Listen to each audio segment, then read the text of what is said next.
Microfones abertos, estamos aqui novamente para mais um Nerd Vieiro Podcast. O episódio de hoje é um 92. E hoje a gente está aqui com o Marquito. Mas antes dele se apresentar aqui para vocês, não se esqueçam de se inscrever aqui no canal e também de acompanhar lá no Instagram para saber de mais agendas. Eu já estou fechando. Atualmente não temos próximo episódio, não temos nenhum fechado. Eu não fechei ainda nenhum, mas já estou marcando aí próximos para quem sabe aí tem um podcast a semana que vem. Então acompanhem lá no Instagram, @nerdvieira. E agora, sem mais delongas, eu sei que vocês já viram na thumb, no título também, mas Marquito, se apresente aí para a galera. E aí, pessoal, tudo bem? Sou o Marquito Marcos, sou colecionador de quadrinhos, como vocês podem ver, e eu sou o host do podcast Pilha de Bis, lá do site Arte Final. Toda segunda-feira tem um episódio novo falando basicamente de quadrinhos para os amantes da nona arte. Bom, e hoje aqui, como eu já fiz com o tema com o Vitor, hoje a gente vai falar aqui de quadrinho e no quadrinho no geral. Eu sou mais novo que muita gente aí que eu conheço que coleciona quadrinho. Eu tenho uma coleção assim singela de quadrinhos, mas eu conheço muita gente aí que tem uma coleção assim impressionante. O Marquito é uma aí que olha quantos quadrinhos, gente. Esse cara Aqui aí. tá, aqui tá só metade, viu? Na minha frente aqui, vocês não estão vendo, tem outra estante parecida com essa daqui também. Não, gente, olha isso, os nichos aí tudo organizadinho. Podemos ver aqui, por aqui, pelas imagens aqui, se vocês conseguirem dar um zoom, até mesmo vou deixar até ele aqui um pouquinho, se tem só ele. Vocês podem ver coleções completas, sagas completas. Algumas sagas podem estar na metade, mas provavelmente ele já deve estar aí para comprar, né? Porque colecionador é assim, né? Não pode ver uma saga que já começa. Se compra um, mesmo não gostando, vai comprar mais, né? É quase isso. Eu já fui bem pior com isso. Já fui daquele. Isso também quando era possível fazer esse tipo de coisa, né? Porque Uhum. há um tempo atrás tinha menos publicações em banca, então se você pudesse, você podia se dar ao luxo de comprar tudo que saía em banca. Mas isso de uns 15, 10 anos para cá é praticamente impossível. Mesmo que você tenha o dinheiro para isso, vai ser praticamente impossível você conseguir comprar tudo que está saindo. É, porque até que eu comentei um dia com o meu pai, ele chegou a ter quadrinhos quando ele era mais novo. E ele falou que teve uma hora que ele ficou de saco cheio, porque assim, mesmo ele conseguindo querer comprar todos, querer e conseguir, ele ficou de saco cheio porque começava a saga do Homem-Aranha. Ele tinha que ler o Homem-Aranha, tinha que ler o X-Men, tinha que ler os Vingadores, tinha que ler o Espetacular Homem-Aranha e tinha que ler a Teia do Homem-Aranha. Aí ele falou: Meu Deus, parece esquema de pirâmide.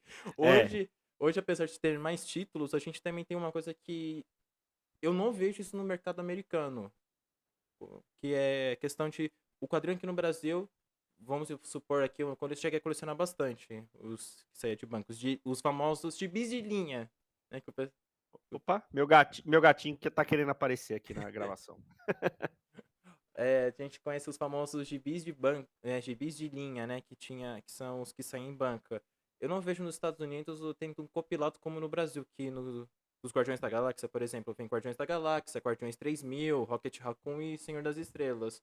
Lá nos Estados Unidos eles saem cada um separado do outro. Aqui É, a a, gente. a revista Mix é uma tradição do mercado de quadrinhos brasileiro, né? Desde o início, desde antes da Abril ainda, já tinha o que a gente chama de revistas Mix, né? Que hoje em dia eu particularmente não sou muito fã, mas a gente não pode negar que foi o que viabilizou os quadrinhos no Brasil durante muito tempo, e muitos dos clássicos que a gente vê hoje, a gente não teria acesso se não tivesse sido publicado num mix. Eu acho que dificilmente heróis que hoje que boa parte gosta, como Demolidor, uh, como tem muita gente que gosta da Legião dos Super-Heróis, Monstro do Pântano, Novos Titãs, talvez muitos desses quadrinhos que hoje a gente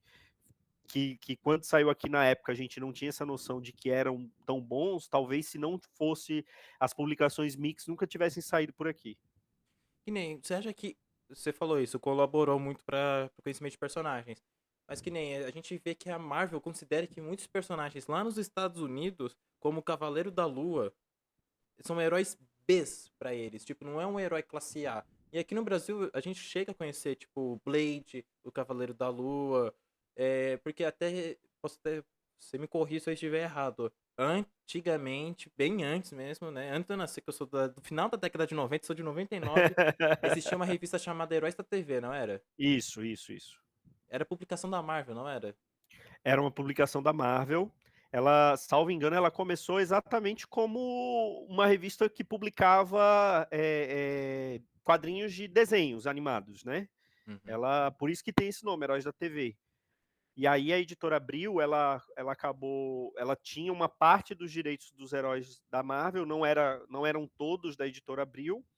E aí quando ela pegou os direitos de mais heróis, ela resolveu aproveitar o título e colocar no mix histórias de heróis Marvel ali. Então, ela acabou aproveitando o título e aí depois a revista foi extinta e vieram outros títulos no lugar. Assim, eu iniciei lendo quadrinho justamente com Turma da Mônica. Que eu acho que é Eu uma também. coisa. Então, isso que eu já ia perguntar. Você começou com Turma da Mônica, mas você continuou lendo Turma da Mônica por muito tempo? Ou, tipo, chegou uma certa idade, você abandonou Turma da Mônica de vez, aí você continuou, focou nos heróis mesmo? E qual foi o primeiro contato que você teve com os gibis de heróis? Eu comecei com Turma da Mônica, na verdade, até antes de aprender a ler, eu já tinha contato com os quadrinhos da Turma da Mônica. Eu pedia para minha mãe ler os gibis para mim. Uhum. E assim, eu sempre tive uma facilidade maior de acesso aos quadrinhos, porque desde que eu me entendo por gente, a minha avó tinha uma banca de revista. Ah, interessante. Então as revistas chegavam lá e a gente costumava fazer, eu não era muito novo, não colecionava, a gente pegava um gibizinho lá para ler, depois que lia devolvia para a Uhum. banca, né? As bancas sempre trabalharam com aquele esquema de consignação, né? A revista chegava na banca, passava perto de um mês lá, o que vendia era pago, o que não vendia era devolvido. E eu sempre gostei de Turma da Mônica. Minha mãe, ela disse para mim que ela sempre preferiu Disney. Mas como eu gostava de Turma da Mônica, ela lia para mim Turma da Mônica. Então, quando eu comecei a me alfabetizar, lá por 6 anos, 6 anos, 6 e pouquinho, ela chegava e me entregava o gibizinho e falava assim, ó, agora que você está aprendendo a ler, você vai ler sozinho o seu gibi. E Certo. se você tiver alguma dúvida com alguma palavra, alguma coisa, você vem e me pergunta. E assim começou. E aí, pelo menos até os 8, 9 anos, eu só lia Turma da Mônica, mas eu não tinha aquela coisa de colecionar quadrinhos, eu lia. Só que meu pai, ele também gostava de quadrinhos, ele chegou a ter uma pequena coleção, nessa época ele já não tinha, e ele fazia exatamente isso, ele pegava gibi na banca da minha avó, lia e devolvia. E ele lia gibi de super-herói. Então, Uhum. meu primeiro contato com o gibi de super-herói, eu não lembro exatamente qual é o título, eu não sei se era um Wolverine, eu realmente não sei qual era o título. Meu primeiro contato foi justamente desse jeito. Eu no banco de trás do carro do meu pai, tinha lá um gibizinho no banco de trás, aí eu cheguei para ele e perguntei: "Vem cá, isso aqui presta? Isso aqui é legal?" Aí ele falou: "Ó, eu gosto." Aí eu peguei e comecei a ler. E assim, e é engraçado, porque isso é uma coisa que eu converso com o pessoal que grava o podcast comigo, os meus amigos aqui de Maceió e tal, como muita gente hoje reclama de barriga cheia, assim, de pegar, não vou pegar para ler esse gibi porque já está sendo contada uma história, vou pegar no meio da história. Naquela época, a gente pegava no meio da história, lia, obviamente, a cronologia naquela época era muito mais intrincada do que é hoje, né? Na DC já tinha tido crise nas Infinitas Terras, tal. Na Marvel ainda vinha com todo aquele peso dos quadrinhos ali do começo dos anos 60, tal. Mas assim, você pegava o gibi, não entendeu? Eu perguntava pro meu pai se ele sabia. O que ele não sabia não me incomodava tanto. Eu pegava o gibi do mês seguinte e ia lendo. Tinha muita sessão de carta nas revistas da Abril, e que era o que basicamente o que a internet faz hoje em dia, né? Você mandava lá a tua dúvida. Eu lembro que eu tive minha carta publicada umas 2 ou 3 vezes nas sessões de cartas da Abril, e você tinha uma dúvida, uma coisa besta, e eles respondiam, tal. Então, muitas coisas você tirava dúvida ali. E hoje em dia, com tanto de informação que você tem acesso, num clique, né? Você dá um clique no Google, você consegue saber o que aconteceu anteriormente, você tem muito mais facilidade de pegar essas revistas anteriores, seja através de meios lícitos ou ilícitos, mas você tem um acesso muito fácil a essas revistas. Então, hoje em dia o pessoal ainda reclama que está difícil de começar a ler quadrinhos. Na verdade, o problema não é que está difícil de começar a ler quadrinhos, é que hoje os quadrinhos têm uma concorrência que há 20 anos atrás, há 30 anos atrás não tinha, né? Então, é basicamente isso. É, e hoje também tem uma coisa que é as coleções da Eagle Moss, as coleções da Salvat. Apesar de ser caras, você consegue encontrar em promoção. Principalmente hoje, você já consegue encontrá-las por 15, Sim. 10 reais. Inclusive, eu tô até aqui com uma que eu tô começando a ler. Quando eu falo começando assim, eu abri. Ainda não comecei a ler. Que é Os Novos Deuses, justamente do Jack Kirby, que é Jack da coleção Kirby. Da Eagle Moss, capa dura. E uma coisa que eu acho interessantíssimo nas coleções da Eagle Moss, tanto a Salvati, é primeiro, eles fazem uma sessão aqui que é apresentando o personagem, tem a biografia, as biografias também, tem até, aqui tem a do Jack Kirby, inclusive, já pra situar quem é Jack Kirby, e tem escrito aqui a história até aqui, então, eles dão um resumo do que aconteceu, aparece aqui quadrinhos importantes para se você quiser se aprofundar no assunto, você ler. E Uhum. também, como você falou, tem a internet também, né? Que pelo amor de Deus, se você não sabe alguma informação, vai na internet. Né? Eu fico, tipo, como essas pessoas que hoje reclamam viveriam num mundo que não tem internet? Porque eu vou atrás. Se eu Pois não sei, é. eu vou atrás. Agora, essa galera aí, eu fico lá, tipo, quem é Cavaleiro da Lua? Fica questionando. Gente, é só dar um Google, Cavaleiro da Lua. Você vai aparecer lá todo, lá, Mark Spector, a primeira publicação, é só pesquisar. E é verdade, é verdade. Assim, e até para quem curte quadrinhos, o Cavaleiro da Lua não é dos personagens mais famosos, né? Sim. Ele teve um destaque bacana ali nos anos 80, né? Que é aquela fase clássica desenhada pelo Bill Sienkiewicz e tal, teve um destaque bem bacana. E aí teve um certo lampejo ali no final dos anos 90, começo dos anos 2000, com a série do David Finch. E agora, né, por conta na verdade, teve outro lampejo ali com o Bendis, aí desde que o Warren Ellis resgatou, e aí ele focou em outras coisas do Cavaleiro da Lua, é que ele acaba tendo tava tendo um destaque maior, principalmente depois da série do Disney Plus, né? Então, era aí já que eu também já queria entrar na questão de como que os filmes e as séries estão influenciando na questão de boom dos personagens nos quadrinhos, né? A gente pode ir até um pouco para trás. Vamos voltar lá para os anos 70, bem lá atrás, com o lançamento do primeiro Superman, né? Que o Superman, quando ele foi lançado, né, o filme, ele foi o primeiro filme baseado em história em quadrinho, de um herói em história em quadrinho, né? Que já tinha tido outros filmes baseado, né, em história em quadrinhos, mas não necessariamente de herói. E o Superman, eu vi já isso, tipo, não é, é pesquisa. Depois, inclusive, se eu conseguir encontrar ela, eu coloco aqui na descrição. É, ela foi responsável por dar um aumento nas vendas da DC Comics, porque o Superman tava tendo uma. Apesar do Superman ser bem conhecido, ele tava tendo uma baixa. Então eu Uhum. fico, tipo, pensando, como que um herói que já é conhecidaço, assim, consegue ter um bom, assim, depois de um filme, uma série? Pra mim, eu não consigo. Consigo, tipo, imaginar o Superman vendendo pouco, sendo pouco conhecido, pouco popular. Pois é, para você ter uma noção, você falou do mercado americano em relação ao filme do Superman. Sim. Durante muitos anos, o Batman não teve revista própria no Brasil. Sim. Durante muitos anos ali na editora Abril, o Batman era um personagem que não vendia. Ele não tinha revista própria. Abril, tanto é que Abril ela tem, acho que tem uns 3 ou 4 volumes de Batman. Eles tentaram até, que na época era algo raro, eles lançaram um volume em formato americano, que na época não era uma coisa comum que tinha, era todos formatinhos, e eles resolveram lançar uma revista do Batman em formato americano para ver se dava certo.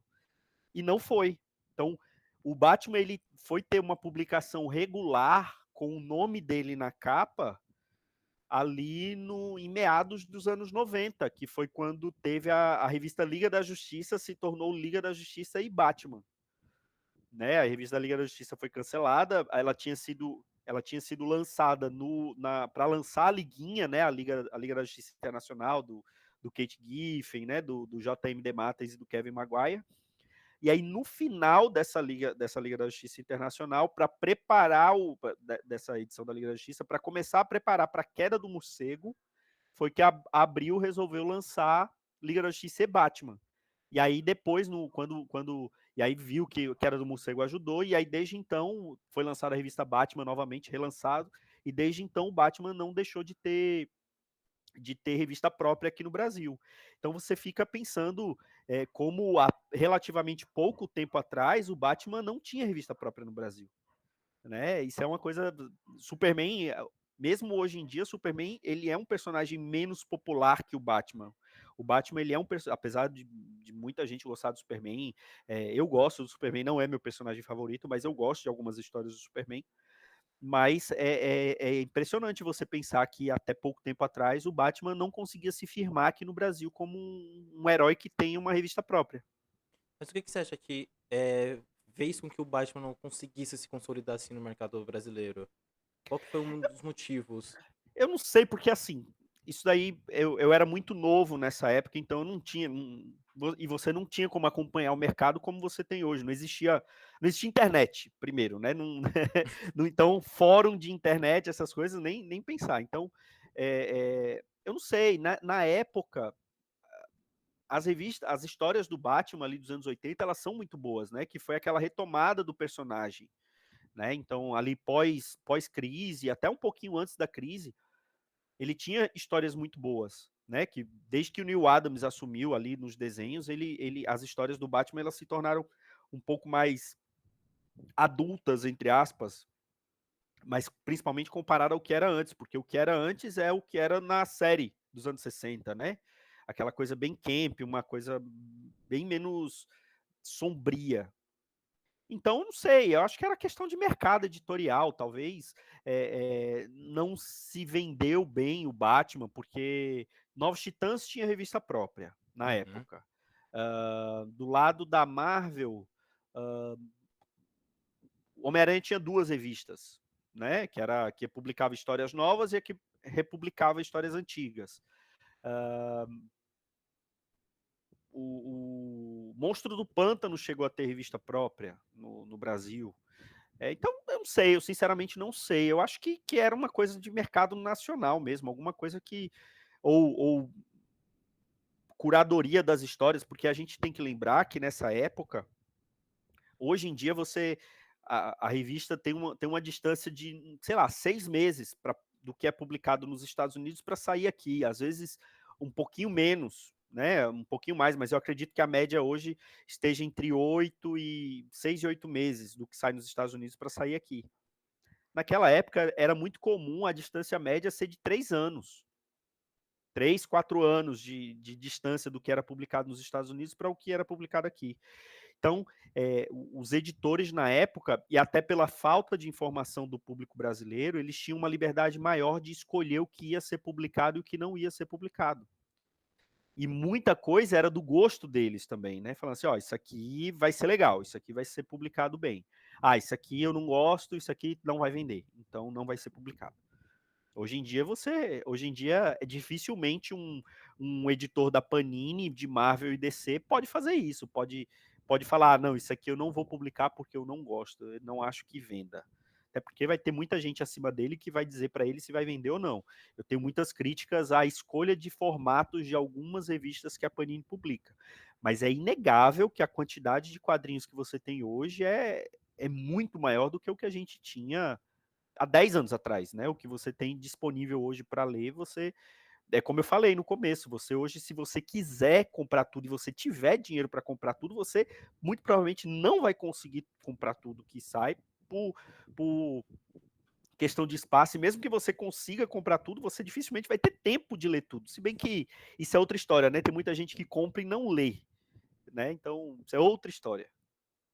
É justamente isso que eu ia falar, da questão de distância, né? Eu já ouvi muito um podcast lá do Sidney Guzman, né? O Confins do Universo. Ele Uhum. cita isso.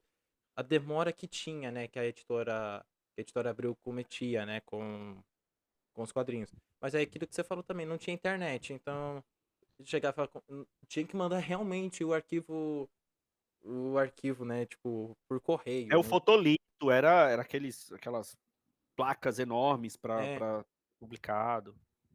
e tem, tipo, notícias que Guerras Secretas aqui no Brasil foi editada para o público Foi. brasileiro. Não tinha Capitã Marvel. Não tinha tipo, se você pega a história original, a publicada pela Abril nos anos 80, você vai ver uma outra história, porque não tinha a Capitã Marvel, e a história é como o Homem-Aranha conseguiu um uniforme negro no Brasil foi completamente diferente do que a história original queria dizer. Aí agora você pegando a republicação da Salvat, ou até mesmo a da Panini, você vai ver os diálogos originais, você vai ver a Capitã Marvel, você vai ver uma outra história. Então, tipo, o público A brasileiro, própria o público brasileiro não lia a história original, eles liam uma adaptação.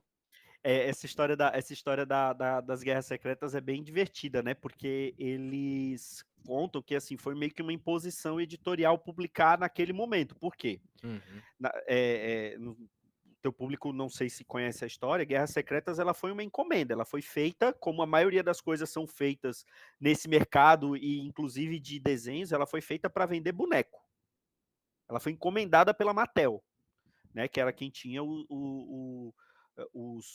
o direito de vender bonequinhos da Marvel na época. Então, ela foi encomendada pela Mattel. A primeira super saga, o primeiro grande crossover de editoras foi uma encomenda.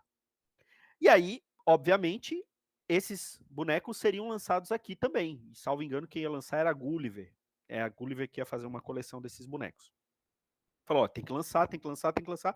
Mas, por conta desse problema da diferença cronológica, a maioria não, todas as histórias não estavam no mesmo momento cronológico que a saga foi publicada. Então, Sim. o Homem de Ferro aqui no Brasil ainda era o Tony Stark e na Guerras Secretas era o Jim Rhodes. A Uhum. Vampira ainda não tinha entrado para os X-Men. A Capitã Marvel, como você falou, ainda não tinha surgido. E tem essa também história do uniforme negro, né? E aí a revista ela foi completamente refeita aqui no Brasil. Né? Vários quadros foram repintados, porque a redação da Abril tinha muitos desenhistas que faziam esses ajustes. Como eles tinham que fazer um ajuste do tamanho da revista, porque o formatinho que era publicado no Brasil ele não era proporcional ao formato americano. Então, muitas vezes, a arte tinha que ser refeita. Como hoje em dia ainda é refeito algumas coisas, né? Porque às vezes o título da história está ali no meio da arte. Então, eles têm que refazer, e não existia Photoshop para refazer aquilo na época. Então, era tudo na mão, com estilete, recortar, colar, enfim. E aí, e a história do uniforme negro também é isso. Ele apareceu com o uniforme negro na história, ele aparece, né, no finalzinho ali de Guerras Secretas, só que aí quando ele volta para a Terra, o uniforme dele volta a ser o uniforme tradicional do Homem-Aranha. Simplesmente volta a ser, fala, foi alguma coisa que era influenciada naquele planeta, voltou aqui, voltou ao normal.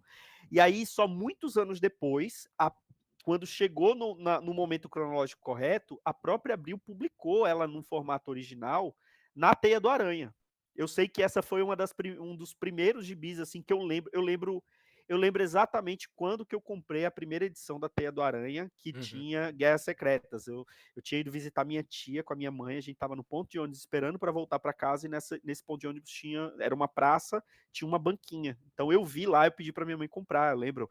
Teia do Aranha com a capa metalizada, azul, com detalhes em azul e tal. E foi quando, pela primeira vez, a Abril publicou Guerras Secretas sem cortes. E a Guerras Secretas, ela é hoje, aquela edição dos anos 80, muitos dos americanos, eles querem aquela edição porque é uma coisa diferente do que o que eles tinham, né? Então, Uhum. mais uma das coisas que esse atraso na cronologia proporcionava.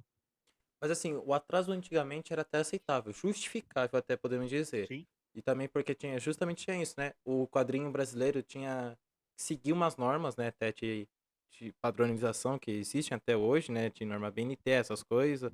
Então tinha que seguir um padrão, né? Então, era o padrão de Turma da Mônica, pra quem tá sim, se perguntando, é o padrão de Turma da Mônica. E se você pegar mesmo os gibis vendidos nessa época, era daquele formato. Então, tudo bem. Tinha a questão de acertar a cronologia, a questão de saber se ia publicar ou não, acertar o formato, que até na Inglaterra tinha isso também. Só que hoje, em formato americano, com a internet, desse atraso que tem, qual que é a justificativa hoje? Ó, eu acho que a justificativa que eles dão é justamente eles poderem se programar para como publicar. porque o que acontece, principalmente assim, hoje não são, são poucos os títulos aqui no Brasil que são em formato mix, né? Na verdade, a Uhum, Panini, ela teve várias fases. Ela começou com o título mix, e aí teve, durante muito tempo, a maior parte do período dela era títulos mix. Aí teve um tempo que ela resolveu encadernar as revistas, então só alguns títulos, os mais populares, saíam em revistas próprias. Então, Homem-Aranha, Superman, Batman, eles tinham revistas próprias. Nos Novos 52, não, os Novos 52 ainda, no caso da DC, ainda era publicado em revistas mix, algumas coisas. Mas um tempo depois, a Panini chegou a publicar, ficava mesclando edições encadernadas com edições mensais, mas que só saíam aquele título. Era uma história, 2 histórias por revista. Então, foi quando a Panini lançou pela primeira vez aqui no Brasil Action Comics, que tinha Action Comics e a Superman. Lançou Batman e Detective Comics, né? Foi pela primeira vez que a Panini publicou. E aí a mesma coisa nos quadrinhos da Marvel. Então tinha a revista X-Men, tinha Homem-Aranha, e era tudo meio que publicado numa revista só. Então, se você queria ler só o Superman, você comprava a revista Superman. Se você queria ler só Action Comics, você comprava só Action Comics. E alguns títulos saindo encadernados, só aquele título, um arco fechado, bonitinho. E aí, de um tempo para cá, a Panini voltou a apostar nesse formato de mix. Então, X-Men saiu mix, Superman tá saindo mix, Homem-Aranha, Vingadores, né? Vingadores eu acho que tá com 2 ou 3 títulos hoje, que é Vingadores e Avante Vingadores, que são revistas mix. Então, no caso das revistas mix, eu acredito que seja para poder dar um certo um planejamento, eles já sabem se um determinado título atrasou ou não nos Estados Unidos, e aí ele pode programar para colocar alguma outra coisa no lugar, naquele mês que teria que publicar aquela edição que atrasou. No caso dos encadernados, é óbvio, ele tem que esperar publicar um arco completo, uhum. fechar aquele encadernado nos Estados Unidos para poder lançar aqui. Então, hoje, eu acho que esse é o principal motivo de você atrasar uma publicação. Mas, sendo bem sincero com você, cara, eu acho que não está atrasando. Assim, um título que eu vi, Immortal Thor, que está sendo publicado agora. Salvo engano, a Panini começou a publicar, ou pelo menos anunciou, né, naquelas pré-vendas, salvo engano, ela anuncia a pré-venda com 2 ou 3 meses de antecedência. Ela anunciou que ia publicar Immortal Thor no mix de Vingadores. Eu acho que tinha saído 3 ou 4 edições nos Estados Unidos. Então, aí, sei lá, ia ser 6 meses. Eu acho que é um prazo razoável, eu acho que é um prazo bacana para se publicar. Então, eu acho que assim, tá numa margem aceitável, porque, Uhum. voltando, a geração hoje quer tudo assim, ó, na hora. A gente sabe que é muito fácil. Terça e quarta-feira sai gibi novo nos Estados Unidos. Se você quiser ler inglês, você vai ler em inglês no dia que sair. Se você quiser ler em português, você vai conseguir ler em português, às vezes no dia seguinte que sai aqui. Então, tem isso. A Panini, ela também, a Panini e outras editoras, a Panini, que é quem cuida mais desses gibis mensais, ela tem aquela obrigação de publicar todo mês, ela tem que lidar com isso também, com esse mercado que é muito imediatista. Então, não vejo muita saída disso, não. É, Tekken é justamente a questão da tradução. Aí, isso que eu ia até entrar em questão da tradução. Teve uma vez aí, certa vez, que tem a Panini, né, responsável por publicar quase todos os gibis e mangás aqui do Brasil. Tem também a JBC.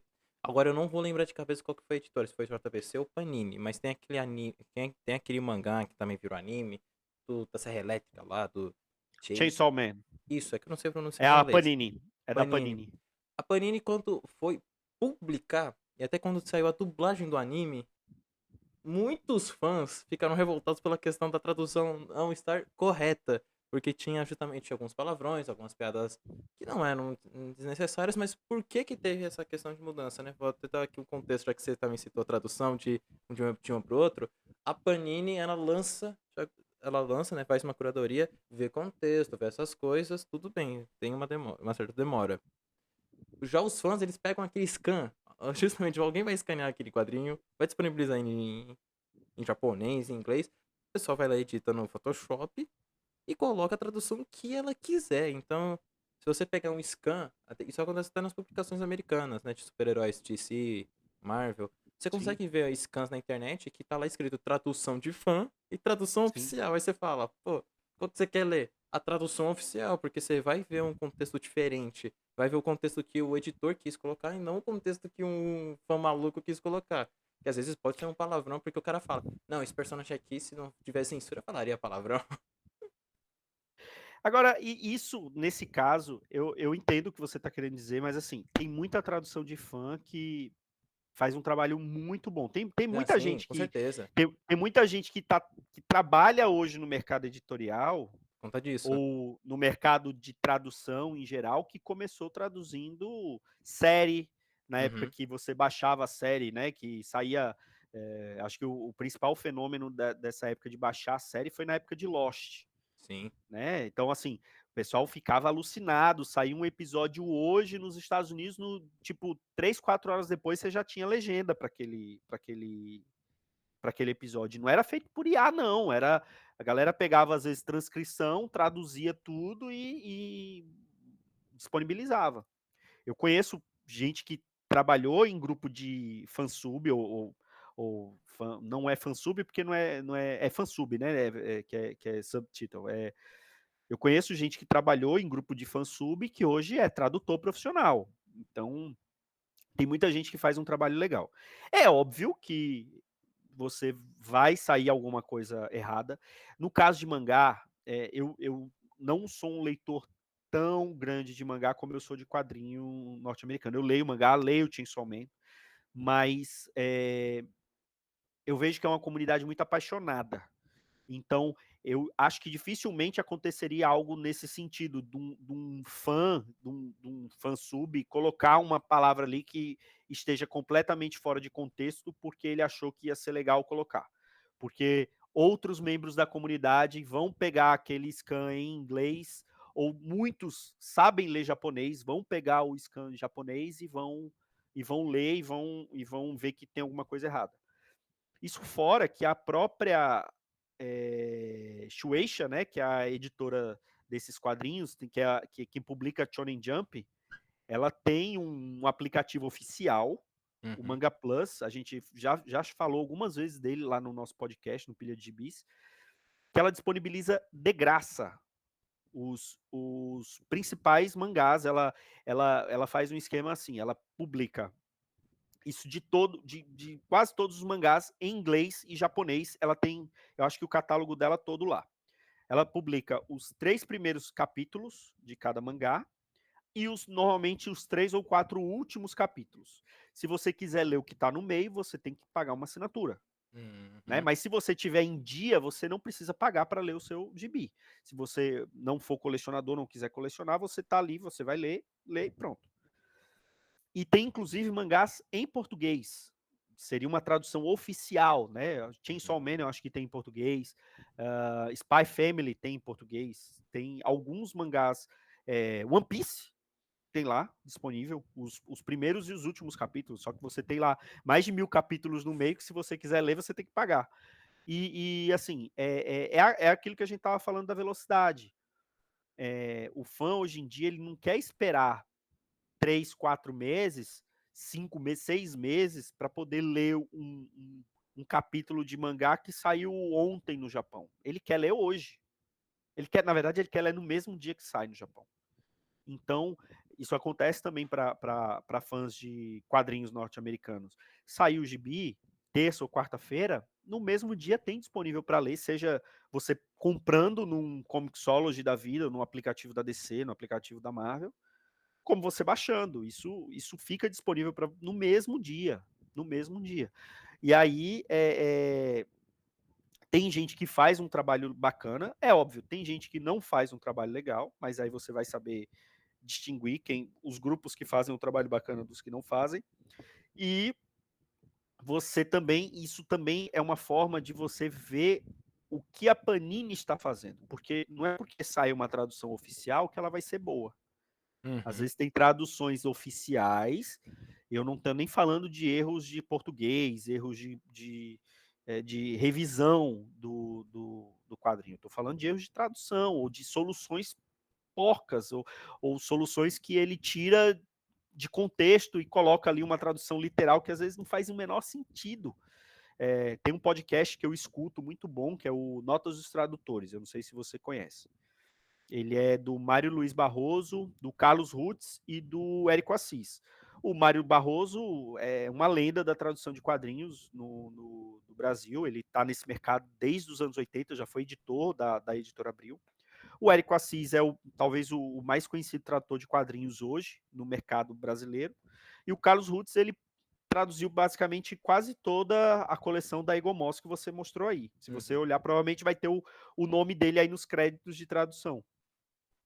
E eles falam muito disso, eles falam que dá trabalho, não é um trabalho muito bem remunerado, né? Cada vez menos remunerado, então eles têm que é aquela coisa, para poder você botar comida na mesa, você vai ter que ter uma carga de trabalho muito maior para poder ganhar a mesma coisa que você ganhava 10 anos atrás. E eu não estou usando isso como justificativa, porque uma empresa grande como a Panini, por exemplo, você pode arrumar isso como justificativa numa editora pequena, que vai ter 2, 3 pessoas trabalhando no gibi. Mas uma editora como a Panini, você não pode deixar uma tradução porca passar, você não pode deixar um erro de revisão passar, porque é muita gente trabalhando no gibi. E os gibis não estão baratos. Você compra um ônibus que o preço de capa é R$ 400, para ele ainda vir com erro de tradução, erro de revisão, é complicado. É triste, né? Mas assim, Muito. terminando assim a questão de assunto de tradução, eu tenho até que pegar, tipo assim, tem justamente, né, o atraso hoje tá menor, você falou que tá na margem do aceitável, mas é que nem lembrar quanto que era lá atrás com os filmes, lá pros anos 70, 80. Superman estreou em 78 nos Estados Unidos, no final de 78. Só chegou no Brasil em 79. E não chegou traduzido. Não chegou com dublagem. E isso não sou tipo, ah, mas você nem era nascido. Mas minha mãe e meu pai eram nascidos. E meu pai falou, tinha cinema transmitindo, exibindo ele em francês, com legenda, mas não estavam exibindo ele em português. Ele só foi ter a dublagem do filme do Superman, só foi sair quando ele já estava quase terminando o seu ciclo no Brasil de exibição. E só quando foi lançado em VHS. Então, tipo, hoje em dia, a tradução dos filmes e séries tá saindo praticamente. Não é nem junto. Lançou o filme hoje, nos Estados Unidos, vai ter a tradução do filme. Vai vir ele legendado e dublado pra aqui pro Brasil. Logicamente, tem mercados como o Japão e China, que eles estão demorando, né? Mas é tudo questão mercadológica, né? Questão de monetária. Mas no Brasil já chega ele traduzido. Você acha que Chega antes, na verdade, né? Porque o dia é, de estreia aqui no Brasil é um é dia antes quinta? dos Estados Unidos, né? Aqui no mercado definiu como quinta dia de estreia e nos Estados Unidos é sexta-feira. Então sempre chega um dia antes, né? Bem lembrado. Você acha que um dia os quadrinhos vão chegar a esse ponto de ficar, tipo, pelo menos aqui no Brasil, não no resto do mundo, eu tô falando, tipo, o resto do mundo tudo tem questão mercadológica, né? Aqui no Uhum. Brasil resolveu que a questão de mercado, os filmes começariam a ser juntos, né? A estreia nos Estados Unidos seria junto com a do Brasil, ou até um dia antes. Mas você acha que um dia o quadrinho vai chegar a esse ponto de lançou nos Estados Unidos, vai vir junto já a tradução, já tipo assim, lançar junto? Ó, eu acho que a digital, sim. Digital isso não vai demorar. Principalmente, eu não sei até quais são os contratos vigentes da Marvel com a Panini, aqui no Brasil da DC com a Panini, né? A Panini ela é a licenciadora global da Marvel, então ela é basicamente a editora da Marvel fora dos Estados Unidos e do Canadá. Então, a- eles vão ver que para eles disponibilizarem isso digitalmente e traduzido não é difícil. Então, Uhum. a própria Marvel, a própria DC pode ter tradutores trabalhando para eles, para no dia que o gibi sair lá nos Estados Unidos, que eles disponibilizarem digitalmente, disponibilizarem também na mesma plataforma digitalmente o mesmo gibi. Você vai lá, paga alguns dólares ou alguns reais, se eles localizarem, e vai ter o gibi traduzido para você. Que é o que acontece basicamente com a Manga Plus. Né? É de graça, mas ele tem lá os capítulos mais recentes traduzidos, de alguns mangás, não são todos. Em relação aos quadrinhos físicos, aí eu já acho que pode demorar mais um pouco, porque aí eu não sei até que ponto as editoras vão disponibilizar, porque tem que ter, se bem algumas iniciativas elas são de lançamento simultâneo, né? Acaba não sendo no mesmo dia, mas, por exemplo, o Batman Gárgula de Gotham, que foi esse o último gibi que é do Rafael Grampar, ele foi lançado mundialmente. Então, no mesmo mês, né? Não sei se foi no mesmo dia, mas ele foi lançado simultaneamente em várias praças, né? Em vários países. Então, eu acho que para todos os quadrinhos físicos, eu acho que pode acontecer, mas não vai ser num prazo curto de tempo. Digitais, se as editoras brasileiras fizerem uma parceria com as editoras americanas para se disponibilizar isso imediatamente, se eles quiserem fazer isso semana que vem, eles fazem. Você citou aí a questão de quadrinho digital, e agora a gente vai entrar num assunto que é um pouquinho polêmico, porque tem gente que defenda, tem gente que não defenda. Eu mesmo, eu defendo. É que eu não sou consumidor. Mas justamente a questão de quadrinho digital. O quadrinho digital ele é meio que um streaming, né? Tipo, é o que o streaming tá sendo pro cinema, né? O quadrinho digital tá sendo pro quadrinho físico, o que a Netflix tá sendo foi para redes de cinema. Vamos dizer assim, né? Porque é uma questão de revolução, um outro estilo de mercado, outro estilo de consumo também, né? Sim. Antes de você dar sua opinião, eu vou dar na minha, né? Porque a questão é justamente assim. Eu sou a favor do quadrinho digital, consumo muito páginas de Instagram, né? Quadrinistas digitais, né? Como Carlos Ruas, Lúcio Oliveira, Rafael Fritzen, quadrinistas brasileiros, mais especificamente. É, mas o que eu acho que o defeito do quadrinho digital hoje está sendo a questão de que eles estão querendo publicar um quadrinho que foi feito pro impresso, para se ler no impresso, eles estão querendo que assim, não, você tem que ler ele no digital. Não, eu não consigo. Porque eu acho que o quadrinho que foi feito pro físico, ele é pro físico, e o quadrinho que foi feito pro digital, ele serve tanto pro digital como se você for imprimir ele. Pelo menos assim, é a visão que eu tenho, né? Tipo, eu Uhum. consigo muito bem ler um quadrinho do Carlos Ruas que ele vai lançar. Se ele lançar ele no Instagram em partes em capítulos, ou no blog dele, eu também consigo ler ele físico, tranquilo, sem nenhuma dificuldade. Mas eu não consigo ler um quadrinho do Superman que foi feito pro físico, eu não consigo ler ele digital. Questão da arte, que eu vou ter que dar zoom ali, eu vou perder um trecho da arte. Aí eu queria saber de você. Você acha? Eu sou super a favor dos caras começarem a adaptar o quadrinho físico para o quadrinho digital e lançar até a opção digital e físico, mas eu ainda não vejo o mercado se adaptando para o quadrinho digital. O quadrinho digital, ele hoje é uma realidade. Uhum, Independente da pessoa ser a favor ou contra, o scan tá aí. sim. Isso é um gênio que não vai voltar para a garrafa. Isso já era.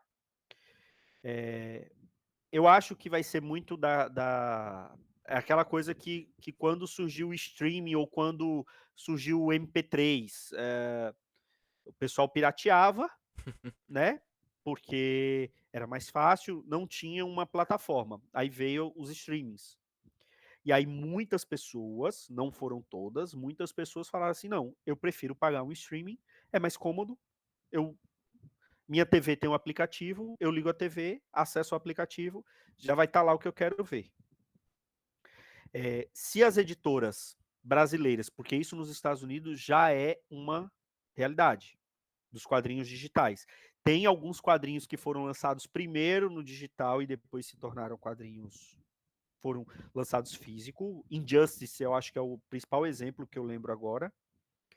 E teve quadrinhos que são lançados basicamente no mesmo dia que são lançados os quadrinhos físicos, são lançados os digitais lá nos Estados Unidos.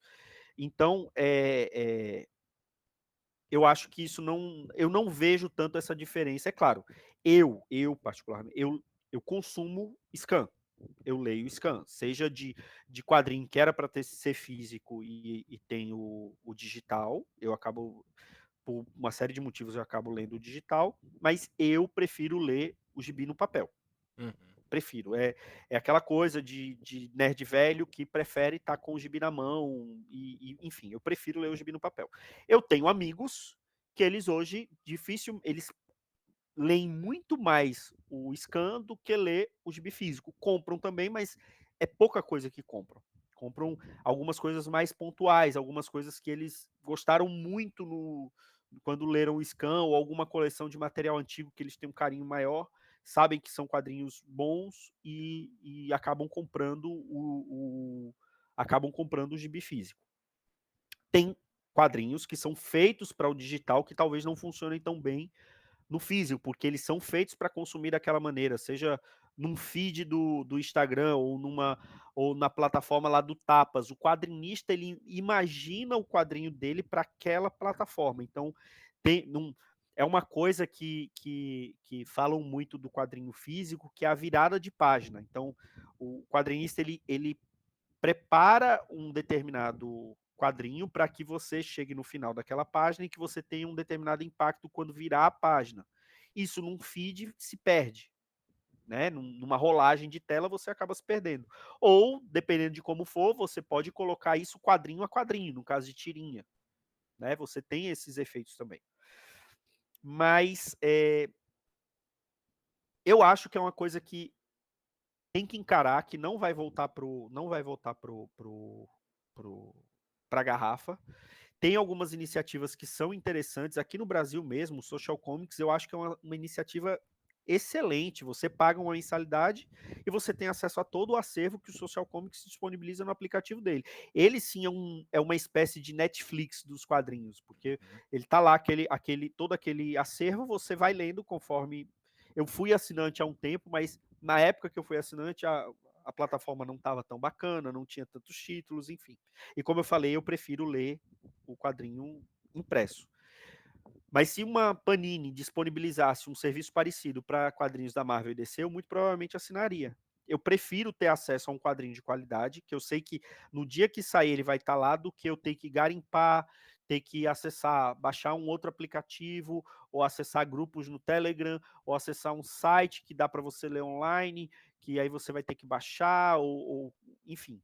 É muito mais simples, como é aquela coisa. Hoje você baixa um torrent ou você assina um serviço de streaming? Tem muita gente que prefere baixar o torrent. Eu não tenho paciência mais para baixar torrent. Já baixei muito, mas não tenho mais paciência. Baixar o torrent, ligar o computador na TV, assistir na tela do computador, não vou conseguir, na tela do celular menos ainda. Então, baixar um torrent para poder ligar na TV, aí tem que ligar um cabo HDMI ou baixar, botar num pendrive, tá? Enfim, não tenho paciência. Eu prefiro assinar o streaming e ver quando sai no streaming. Então, é mais ou menos isso em relação aos quadrinhos digitais. Então, a partir do momento que as editoras começarem a disponibilizar uma plataforma bacana de leitura, num preço acessível, que também não pode ser caro, né? Então, eu acho que é uma coisa que, para sua geração, até para a geração depois da sua, vai ser uma coisa muito mais simples e muito mais intuitiva do que é para minha, por exemplo. Apesar de ter muitas pessoas da minha idade que hoje em dia leem mais scan do que leem com gibi físico, mas é inegável que um adolescente hoje ele vai ter muito mais familiaridade em ler um gibi no celular ou num tablet do que pegar um gibi na mão, uma revista na mão e folhear ela para ler. Então ele vai ter muito mais facilidade de começar a ler isso numa tela do que na revista física. É que nem, pra mim, o problema do quadrinho digital é justamente isso que eu falei, né? Da questão da rolagem do feed, questão de conseguir ler mesmo. Porque quando eu comprei um Kindle e comecei a ler livro no Kindle, eu falei assim, meu Deus, o que eu parei de comprar livro físico foi brincadeira. Mas a questão justamente é que o quadrinho, eu não me adaptei ao quadrinho digital. Não consegui me adaptar. Diferente do livro. Que livro geralmente é sempre mais letra só, né? Então, tipo, mano, qual que é a diferença de eu ler no papel e eu ler no Kindle? Então eu consegui me adaptar muito mais rápido. Mas creio que também, se a Panini se o mercado começar a se adaptar melhor, porque é tudo também questão de adaptação, né? Se começam a lançar quadrinhos melhores para se ler no digital, tanto no digital como no físico, tem alguma plataforma. Eu também não vou negar que se tivesse além da Social Comics, se tivesse aí Igomó, Salvat e Panini lançassem, com os títulos que eles têm disponível, eu compraria tranquilo, assinaria tranquilo, não reclamaria nunca. Porque justamente agora eu também quero fazer a pergunta, que é a questão de que você falou durante muito tempo, muitas vezes aqui no programa, da questão de preço, que o preço no Brasil não tá muito acessível. E Nem um justamente pouco. recentemente, bem recente, né, que a gente tá falando aqui da gravação desse podcast, eu fiz até um vídeo meu mostrando as compras que eu fiz na Panini, que teve uma promoção que foi até 50% de desconto em títulos selecionados. Tinha mais de 60 páginas de promoção. Eu não fui até o final. Eu fui pro final pra pegar as melhores promoções. Uma dica aí também pra galera. Foi ali que eu consegui pegar Mulher Maravilha, preto e dourado, por R$ 60. Um quadrinho que é 110, eu comprei por R$ 60. Aí essa questão que eu já queria também até falar com você. Eu acho o preço de quadrinho aqui no Brasil um absurdo de caro. Não compro ele em preço de capa nunca. Mas nunca. Esse quadrinho aqui dos Novos Deuses, se você pegar quando ele lançou, ele era tipo papo de R$ 60. Eu paguei 25 na BGS. Aí eu queria saber isso aí de você. O pessoal não tá querendo comprar mais quadrinho por conta da linha do tempo, da cronologia tá longa. Apesar de ter já tido um reboot na Marvel e na DC novamente. Ou por conta do preço do quadrinho, porque o quadrinho ficou meio elitizado. Podemos dizer assim, né? Sim. O quadrinho se elitizou de uma maneira que o Turma da Mônica tá custando quase R$ 9. E isso é um absurdo. Então você acha que o povo não tá comprando porque não tem dinheiro? Ou não quer mesmo ler? Essa é a pergunta de 1 milhão, né? Exatamente. O que que acontece? Eu acho que é uma mistura das duas coisas. Uhum, O quadrinho tá caro, isso não não é não é não é maneira de dizer, tá caro. Tem gente que faz aquela argumentação de que o quadrinho sempre foi caro, que se você comparar o preço do quadrinho, com o preço do salário mínimo, enfim, o quadrinho sempre foi caro. Pode ser, eu acho que não, eu acho que hoje está muito mais caro e tem o efeito Amazon nisso, e tem um efeito que é das editoras também. É inegável que o mercado de publicações, em geral, ele não existe mais. Assim, eu sou daqui de Maceió, são poucas as bancas de revista em Maceió que vendem revista. uhum, A grande maioria que ainda existe de forma física é uma loja de conveniência. Mesmo essas que ainda têm revista, elas sobrevivem por serem lojas de conveniência. Em Maceió, que eu me lembre, falando com você agora, tem 2 ou 3 bancas de revista. E Maceió é a capital do estado. Interior, então, mesmo quando tinha uma banca em cada esquina, não existia banca de revista vendendo quadrinhos no interior do estado. Então, isso é um ponto. Está diminuindo realmente a quantidade de leitura, porque, como eu falei antes, a concorrência é muito maior. Você tem videogame de fácil acesso, toda criança adolescente tem um celular com acesso à internet, vai ter jogo, vai ter vídeo, enfim. Então, o público dos quadrinhos ele foi envelhecendo. E foi envelhecendo, foi tendo um poder aquisitivo maior. É diferente você vender para um garoto que ganha mesada para um cara assalariado. Só que o cara assalariado, ele não vai ter só quadrinho para comprar. Ele tem que pagar as contas de casa, ele tem filho para sustentar, família para sustentar, conta para pagar, enfim. Tem N coisas que vai fazer. E aí tem essa gourmetização dos quadrinhos que hoje em dia tudo que sai ou sai muita coisa em formato de luxo. Eu não sou contra o formato de luxo. Eu acho que é necessário. Eu tenho alguns gibis em formato de luxo. Porém, o que eu sou contra é aquilo ser disponibilizado só em formato de luxo. Então, como que você vai pedir para um cara que ganha relativamente bem, que pode se dar o luxo de comprar quadrinhos todo mês? Como que você vai pedir para esse cara gastar R$ 400 em um gibi, que às vezes é o preço de capa de um ônibus, ou pegar uma edição deluxe, um Hitman da vida que saiu em edição deluxe? Como que você vai pedir para um cara gastar R$ 100, R$ 120 em um gibi, sem o cara ter certeza absoluta que aquele gibi é um gibi bacana? cara não vai gastar. E aí aquela coisa, eles lançam um gibi que, pelo que eu soube, né, alguns podcasts que eu escutei, o custo de produção de um gibi capa dura não é muito maior do que o custo de produção de um gibi de capa cartão. Mas a percepção de valor de um gibi de capa dura é maior do que a percepção do valor do gibi de capa cartão. Então Uhum. eles podem cobrar mais caro de um gibi de capa dura do que um gibi de capa cartão. Então a margem de lucro do gibi de capa dura é maior. Eles precisam vender menos gibi de capa dura para poder ter lucro naquele gibi. Do que vender. Eles preferem vender 2 gibis de capa dura do que 8 de capa cartão. É mais fácil vender 2 gibis de capa dura do que 8 de capa cartão. E somado a isso, aquela cultura o que a Amazon fez aqui no Brasil para poder entrar no mercado.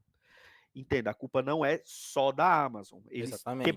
Eles quebraram o mercado de livraria no Brasil, quebrou. Eles entraram forte, multinacional, cheia de dinheiro, entrou forte, botando o preço das coisas lá embaixo. As outras que já não estavam muito bem das pernas quebraram de vez, porque estava todo mundo comprando só na Amazon. Quando eles se tornaram um monopólio, voltaram a cobrar o preço que seria o preço de capa. Só que as editoras também não ajudam. Como uma editora como a Panini, por exemplo, que eu falo da Panini porque a Panini é a maior editora e junto com a Mitos e com a JBC não está mais em banca, mas talvez junto com a Mitos são as únicas duas editoras que estão em banca regularmente no país. Como que eles falam que eles querem ajudar, que eles não querem, eles botam a culpa na Amazon. Se eles lançam um gibi, eles começam a fazer a pré-venda de um gibi, dando pelo menos 30% de desconto na pré-venda.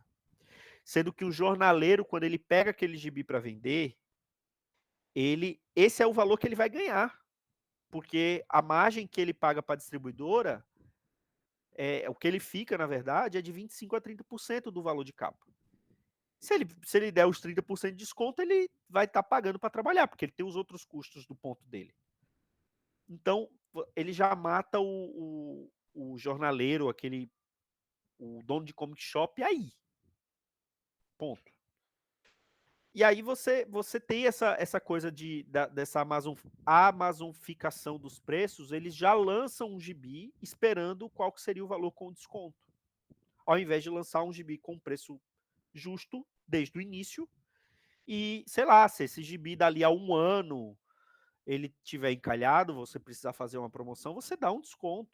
O problema é que eles já lançam com 30% de desconto e você espera 2, 3 meses, o gibi já está com 50% de desconto. Então, é muito difícil. Até um tempo atrás, esses encadernados mais baratos, esses encadernados capa cartão, baratão, né? Menos caros, eu comprava eu fazia lá uma listinha, comprava em pré-venda, comprava na Amazon em pré-venda, porque eu satisfazia 2 desejos meus. O primeiro, eu estava comprando, mas não estava pagando, porque não é descontado na hora. Eu falei, pô, garanti meu gibi. Só que eu tô com uma pilha de gibis aqui para ler, que eu Enorme. tô lendo o gibi que eu comprei há 1 ano e meio. Eu tenho mais de 200 gibis não lidos aqui na minha pilha. Então, quando eu chegava para poder ler um gibi que eu comprei ele na pré-venda, eu só ia ler dali a 1 ano e meio, aquele mesmo gibi que eu ia começar a ler hoje, se eu fosse procurar na internet, ele ia estar por pelo menos 30% de desconto. Então isso eu já parei de fazer, já não compro mais esses gibis em pré-venda. Acabo quando tem uma promoção, pego ali as coleções que estão me faltando, que eu estou fazendo coleção e compro eles tendo um descontinho. E aí a gente volta com todo esse problema de precificação, porque eu acho que é uma bolha que não vai demorar muito, vai estourar. A gente já está vendo esse prenúncio há algum tempo que essa bolha vai estourar uma hora ou outra. O problema é que junta o fato de ter essa amazonificação dos quadrinhos. Tem muito youtuber, tem muito podcaster que fala, não, isso aqui você precisa ter, compra aqui no link que está na descrição. Então, tem isso também, eles acabam fazendo, não, você pega, compra, divide em 10 vezes, que consegue comprar, mas não é, um gibi não é um bem que você precisa comprar para dividir em 10 vezes para você ter aquele gibi. Ele não deveria ser desse jeito. Tem que ter opções de luxo? Tem. Eu acho que vai ter mercado para isso. Mas tem que ter, principalmente para primeiras publicações, ele tem que ser publicado em outros formatos. A editora ela precisa manter aquele gibi em catálogo. Você não pode. Acontece muito com mangá. Mangá, se você deixar de comprar o gibi quando sai, você vai comprar dali a 3, 4 meses, não tem mais, porque a editora imprime pouco e não mantém isso em estoque. Aí acaba o pessoal correndo para poder comprar o gibi logo que sai. Se fosse deixar, a gente passava uns 3 podcasts aqui falando sobre isso. Justamente a questão de ter ficado caro fez com que a DC. Isso que eu tô achando que eu achei estranho. Como a Panini tem a questão de ser somente elas, donas da DC e da Marvel, justamente a Republicação tem a Salvage, tem a Eagle Moss, e a Panini também republica. Eu achei estranho uma coisa que eu vi que foi. Estranho não, eu amei. Eu amei, já vou falar assim que eu amei. E a questão é que justamente a DC vai relançar em formato americano, em papel cartão, por um preço mais acessível, Reino da Manhã, Watchmen e várias outras sagas. A primeira que vai. Formatinho, né? É o E formato formatinho. Prestige nos Estados Unidos, né? Um formato menorzinho. Então, Formato de eu, bolso. eu só consegui comprar o Watchmen quando teve uma promoção na Amazon, que justamente encalha. Quem vai comprar o Watchmen, apesar de ser uma história revolucionária, tipo, marcou gerações, tem um filme aí que o pessoal critica, eu gosto muito, mas que custa 300 pila. Quem que vai comprar por 200, 300 pila um negócio? Mesmo sendo uma história boa. Quando simplesmente saiu lá na Amazon por R$ 60, eu saí correndo. Eu fui ver se tinha, se eu tinha dinheiro pra poder comprar. Eu falei assim, eu quero comprar. Já comprei na hora. E agora com o Reino da Manhã, que se você entrar agora no site da Panini, ou até mesmo na Amazon, vai estar em 350, até R$ 400. Eles vão lançar em formatinho a saga completa, em formatinho, papel cartão, por R$ 50. Eu vou comprar esse formatinho do Reino da Manhã. Porque é um momento que eu vou ter pra conseguir comprar o Reino da Manhã. E eu não critico isso daí. Eu acho que eu sou até a favor de ter preços mais acessíveis. Porque eu sou Sim, totalmente contra a elitização de qualquer parada. E uma das coisas que sim, eu mais critico que foram elitizadas, apesar de eu ir todo ano, mas a questão é outra, é a Comic Con, a CCXP, que ficou elitizada. Eu confesso, sim, ela ficou elitizada. Mas por eu morar em Osasco, que é uma cidade do lado, grudada com São Paulo, eu posso me dar o luxo de falar, vou comprar ingresso. Não tem, sim, eu ainda moro com os meus pais, eu tenho emprego, então, tipo, tenho outros deveres, mas eu consigo comprar o ingresso. E eu não tenho que comprar questão de passagem, não tenho com hospedagem, com alimentação, porque eu compro as coisas para comer aqui, eu recebo com dinheiro daqui, eu gasto com dinheiro. É, que eu recebo salário de São Paulo, então eu consigo sim, gastar. O dinheiro que eu vou gastar comprando as coisas no mercado em São Paulo vão ser diferentes, vão ser preços diferentes. Então eu consigo comprar as coisas daqui, levar pra lá, eu só pago o preço da passagem e chego na Comic Con. Mas eu não vou negar que a Comic Con se elitizou. Eu sou sim, totalmente contra a elitização de qualquer parada, porque se eles querem ser acessíveis ao público, tem que ter isso. Eu sou sim, totalmente a favor de eventos pequenos, como a Perifacon, como a Retrocon, que paga, mas é mais barato, BGS, eventos pequenos aí de bairro, sou super a favor. E essa reimpressão da Panini é uma das coisas que eu sou mais favoráveis. Que eu acho isso sim. incrível. Eu achei sensacional. Quando eu li isso, eu falei assim, vou ter agora Reino da Manhã. Eu fiquei tão feliz com isso. É que vamos ver até que ponto eles vão republicar, E quais você vê sagas. que e você vê que R$ 50 também não é barato, Não, mas né? pro Mas Reino assim, da o Manhã, pessoal pô. leva não, sim, o pessoal leva em consideração, porque é basicamente o preço de um mangá. Naquela mesma É. quantidade de páginas, vai ter um papel um pouco melhor do que o papel do mangá, um papel diferente, é uma impressão colorida e tal. Mas assim, R$ 50 não tá barato. A gente fala Não. assim, tá um preço bacana comparado com a edição Deluxe, que é a única edição que tem disponível no mercado hoje do Reino da Manhã. Então, Aí, beleza, eu concordo contigo. Mas é aquela coisa, é aquilo que eu te falei da elitização desse mercado de quadrinhos. Você esquece, uma mensal hoje é R$ 20, 20, R$ 25, uma mensal. Agora, por quê? Porque eles uma mensal um pouco mais simples, que era o que era publicado há um tempo atrás, um pouco mais barata, não tava vendendo como eles queriam. Então o que que eles fazem? Deixam o produto um pouco mais caro, que ele teoricamente vai se pagar mais rápido, com menos Uhum. vendas. Então, é uma maneira de sobreviver. Só que, a meu ver, isso não fomenta novos leitores. É, Só deixa os leitores antigos ainda no mercado e tem uma hora também esses exatamente. leitores antigos vão sair. Esse daí, esse do Reino do Amanhã R$ 50, primeiro porque assim, eu não acho Reino do Amanhã uma puta história, uma das minhas histórias favoritas.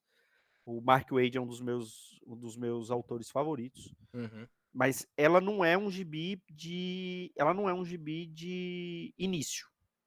Sim. É claro, quem nunca leu o gibi vai ler aquele gibi e vai entender mais ou menos qual é a premissa do gibi.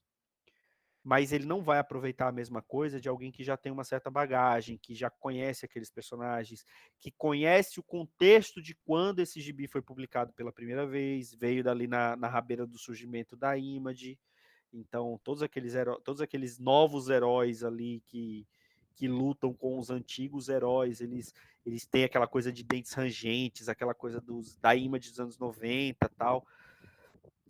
Não vai poder apreciar tudo que a obra tem para oferecer. Então, e por R$ 50 eu não acho que a proposta da Panini com esse gibi seria de atrair novos leitores.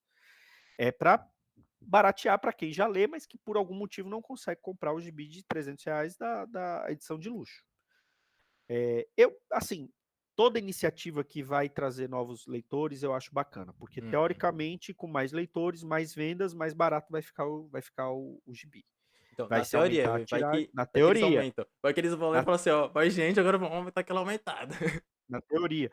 Tem o pessoal mais especialista que atua melhor nesse mercado de editorial fala que o preço do papel está um absurdo. Uhum. O preço do papel no Brasil é monopólio, né? Só uma empresa vende papel no Brasil e pelo que eu pesquiso, ela está aumentando o preço a cada 4 ou 5 meses. Então, é complicado também. Eu sei que está caro, em alguns casos é justificável, em outros não. O meu problema não é o preço do gibi em si. O meu problema é quando eles disponibilizam uma edição de luxo, eles só disponibilizam naquele formato. Por exemplo, Monstro do Pântano do Alan Moore. Ele foi publicado primeiro pela Panini, assim, isso já na era Panini, ou Hellblazer, por exemplo. Uhum. Ele foi publicado primeiro naquele papel Pisa Bright, aquele papel parecido com papel jornal, encadernado. Depois eles lançaram no mesmo formato, mas com um papel melhor, aquele papel mais brilhoso, papel couché, e estão lançando em formato de luxo. Aconteceu a mesma coisa com o Monstro do Pântano. Eu acho isso excelente que eles façam esse tipo de coisa, desde que eles mantenham as 3 versões em catálogo. Porque quem já tiver as versões anteriores e quiser uma versão mais bacana, mais cara, mais bonita, vai poder comprar. Quem não tiver dinheiro para comprar aquela versão mais bacana, ou preferir uma versão mais barata, uma versão de capa cartão, tal, vai poder comprar a capa cartão também. Quando essas revistas foram publicadas lá atrás, ainda não existia esse mercado de livraria tão forte. Hoje tem. Hoje tem essas livrarias online que então você tem como ter um estoque desse tipo de coisa. Então, por exemplo, Sociedade da Justiça do Geoff Johns. Certo.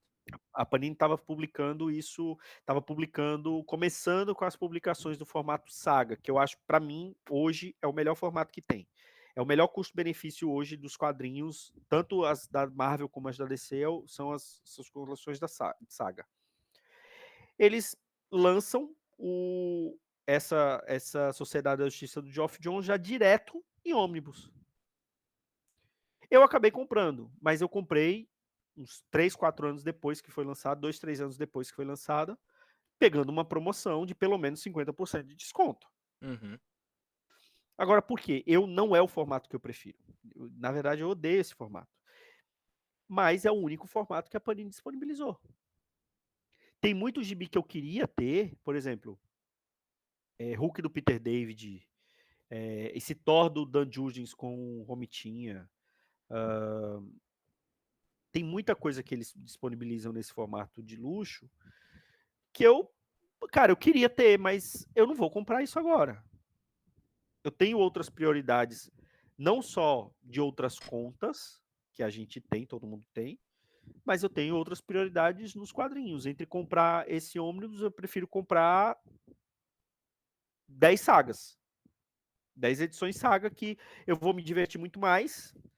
Vai ter mais ou menos a mesma quantidade de página, talvez um pouquinho mais. E eu vou me divertir tanto quanto vai ser muito mais fácil de ler. Porque quer queira, quer não, você pega um gibi, por exemplo, um ônibus, eu não vou colocar na minha mochila e carregar para cima e para baixo para quando eu tiver um tempinho, tirar da mochila e ler. E eu faço isso com os outros gibis. Então, é, é, esse é o problema que eu vejo principalmente na Panini. Ela não disponibilizar em formatos mais acessíveis e em formatos de luxo. Eles resolverem lançar gibis de qualidade questionável em formato de luxo e não sei que tipo de curadoria eles têm, não sei que tipo de premissa eles têm para lançar alguns gibis que todo mundo mete o pau falando que o gibi não presta, mas eles lançam o gibi em ônibus. Eu não sei, realmente não sei qual é o critério que eles usam para isso. Esse critério. Aqui, ó, a gente já tá terminando aqui o episódio, mas antes eu quero fazer aqui, antes de encerrar o episódio, fazer uma dinâmica aqui. Pra quem não conhece, a referência vai ser um pouco antiga, pra alguns, mas é tipo De Frente com a Gabi. Hoje vocês podem conhecer o De Frente com a blogueirinha. No De Frente com a Gabi, e na também da blogueirinha, eles têm aquela questão tipo bate e volta, que é falar uma frase, eu vou falar uma frase, você fala a primeira coisa que vier à sua cabeça. Ou o seu preferido. Vamos tentar, vamos Vamos tentar. lá. Agora, gente, como eu foquei muito em Marvel DC nesse episódio, eu vou querer fazer um outro episódio focado em outras editoras. Mas aqui, né, pra essa dinâmica, eu já vou trazer essas outras editoras. Então, vamos começar aqui justamente já com outra editora. Image Comics. A nova Vertigo. Vertigo. a Revolução. Dynamite Comics. Divertida. Boa. IDW. Grandes franquias que andam um pouquinho embaixo ultimamente. Boom Studios. Power Rangers. Marvel Comics. A Casa das Ideias. Outra revolucionária. DC. A editora do meu coração. Maurício de Souza Produções. O grande nome dos quadrinhos brasileiro de todos os tempos. E a última editora, Walt Disney. Esse é difícil. Lar dos Patos. Não sou um grande fã da Disney, mas eu gosto muito dos patos do Dom Rosa e do Karl Barks. E agora aqui, para ser a última, como eu falei lá no começo do podcast, tem a questão que as mídias trouxeram personagens para as outras mídias, trouxeram os personagens para relevância. Vide James Gunn, o maior rato de gibi que já existiu no meio da cinematografia dos super-heróis. Que, pelo amor de Deus, como que um cara me faz um filme dos Guardiões da Galáxia, que eram desconhecidos por fora dos Estados Unidos? Era uma equipe que não tinha publicação no Brasil. Ele conseguiu. Não tinha. Aí se eu, um brasileiro, falar, eu conheci os Guardiões da Galáxia, eu vou estar duvidando dessa pessoa. Porque é bem difícil alguém conhecer os Guardiões da Galáxia. Na real, é bem difícil. Conhecer um personagem ou outro, tudo bem, porque eles chegaram a aparecer, né, em publicações Drax, Groot, Senhor das Estrelas, mas falar que conhecia a fundo os Guardiões da Galáxia, eu vou estar duvidando. Eu tô falando, você leu a São publicação. poucos. E leu a Eu, publicação. eu, eu conheço alguns desses poucos que eu tenho certeza que conheciam, e eu sei que conheciam, porque mas são pouquíssimos. Não, pouquíssimos, é tipo raro. E o James Gunn também trouxe o Esquadrão Suicida com Doninha. Que apareceu em 2 edições. Ele trouxe uns personagens tão whatever que você fala, mano, de onde você tá tirando isso? Você tá inventando personagem. E aí não, ele realmente conhece, gente. Tipo, por isso que eu até gostei quando o James Gunn chegou pro DCU e chegou e falando com os 2 pés na porta, falando assim, eu vou trazer personagens que muita gente não conhece. E eu lembro, Eu falei pro amigo meu, quando ele falou assim, ó, James Gunn vai anunciar. Eu falei assim, tomara que ele anuncie o Gladiador Dourado. Eu falei assim, o James Gunn Ratinho, ele vai anunciar o Gladiador Dourado e uma equipe que ninguém conhece. E que um amigo meu falou, ele não vai anunciar esse bosta.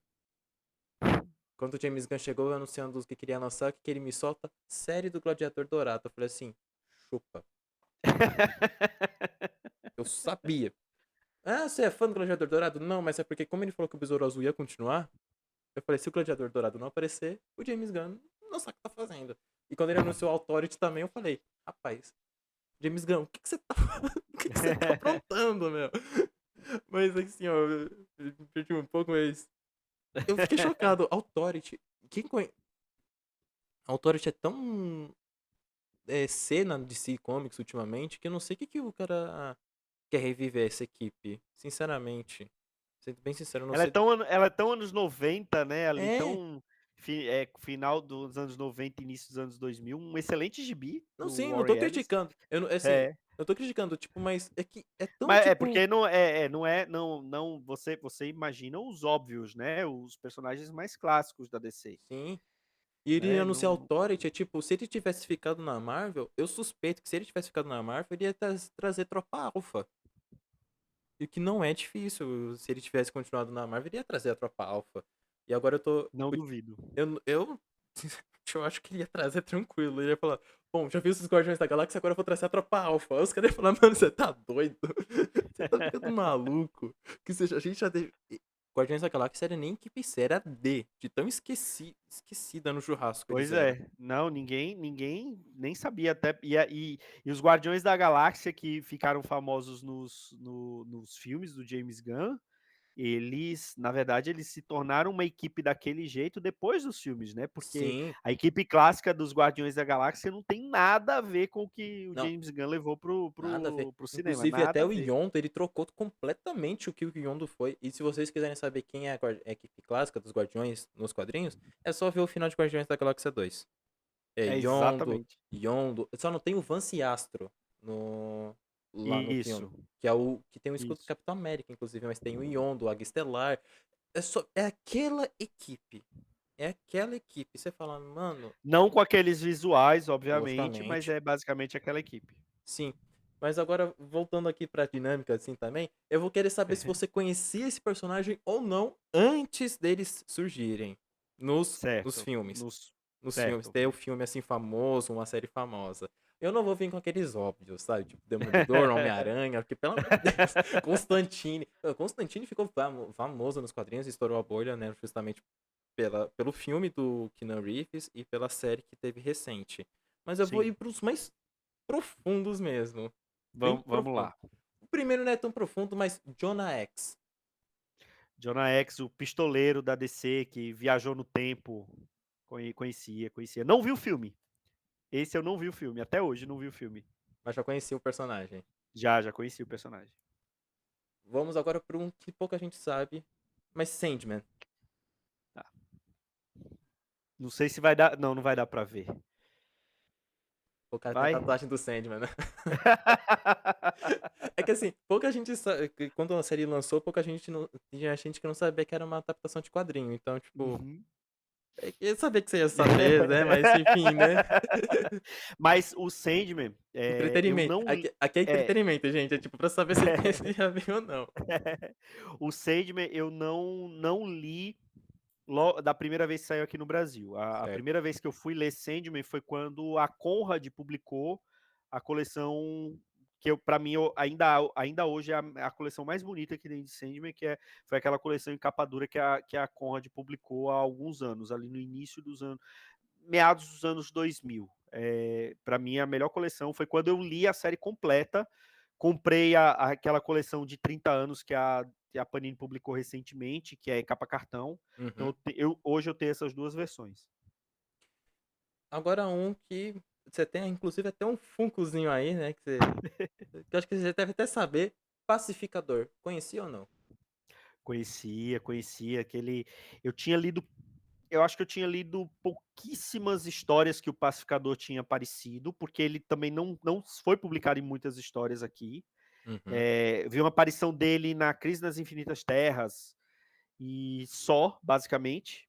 E aí, com a série com o filme, né, com Guardiões, e depois com a série com o John Cena, aí ele voltou a ter destaque nos quadrinhos, e eu acabei lendo uma minissérie que a própria DC publicou, saiu aqui numa DC especial muitos anos atrás pela editora Abril, que foi a reintrodução do Pacificador, ou a introdução do Pacificador no universo DC, porque ele também é um personagem da Charlton, né? Ele era um personagem daquelas editoras que a DC comprava e colocava numa terra paralela, né? Que acabou se incorporando com o universo DC ali na crise.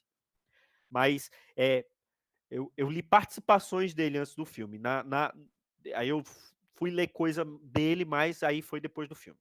Porque foi quando a DC resolveu publicar. Inclusive, isso daí que você falou da Carlton Comics, ela foi comprada e iam ser usados sim, Watchmen. Pra galera que não sabe, Exatamente. o Pacificador foi inspiração para o comediante. Exatamente. Então, Era o fiquem que o com Alan essa Moore queria informação. fazer, né? Sim, então fiquem com essa informação chocante que o comediante ficou mais famoso que a sua. Isso não. Contraparte. É, que é a sua contraparte. Ficou mais famoso por um tempo, agora já. Até o pessoal já esqueceu um pouco do comediante. Eu falei aqui que inclusive vai ganhar, eu não lembro agora se é filme ou série, mas Authority. Conhecia? Conhecia, né? Você falou Conhecia. aí que já teve até um tanto lembrete aí, né? Conhecia, li quando saiu aqui no Brasil da primeira vez pela Pandora, ela lançou uma minissérie. E esse foi um dos que eu li, que chegou aqui muito mais rápido em scan, já estava na época de scan. Então, Authority eu li e eu tenho os encadernados capa cartão que a Panini publicou há alguns anos. Depois ela lançou o Omnibus, mas esse eu não peguei não. Mas os encadernados capa cartão do Authority e a Panini começou publicando o Stormwatch, que depois deu origem ao Authority. Então eu tenho isso aqui também. Eu li antes dele ficar famoso agora pelas mãos do James Gunn. Um personagem que apareceu em Flash, que pouca gente conhecia, mas que se chama Nuclear. Conhecia ou não? Ah, Nuclear. Eu não lia muitas histórias no Nuclear, mas eu conhecia também de Crise nas Infinitas Terras, de Crise Final não, Crise Infinita, ele teve uma participação. Nunca li muitas histórias dele não, porque saiu aqui algumas histórias em DC 2000, li algumas coisas. Não sou um leitor quanto mais do Nuclear não, mas conhecia também. Gente, ele conhece tudo.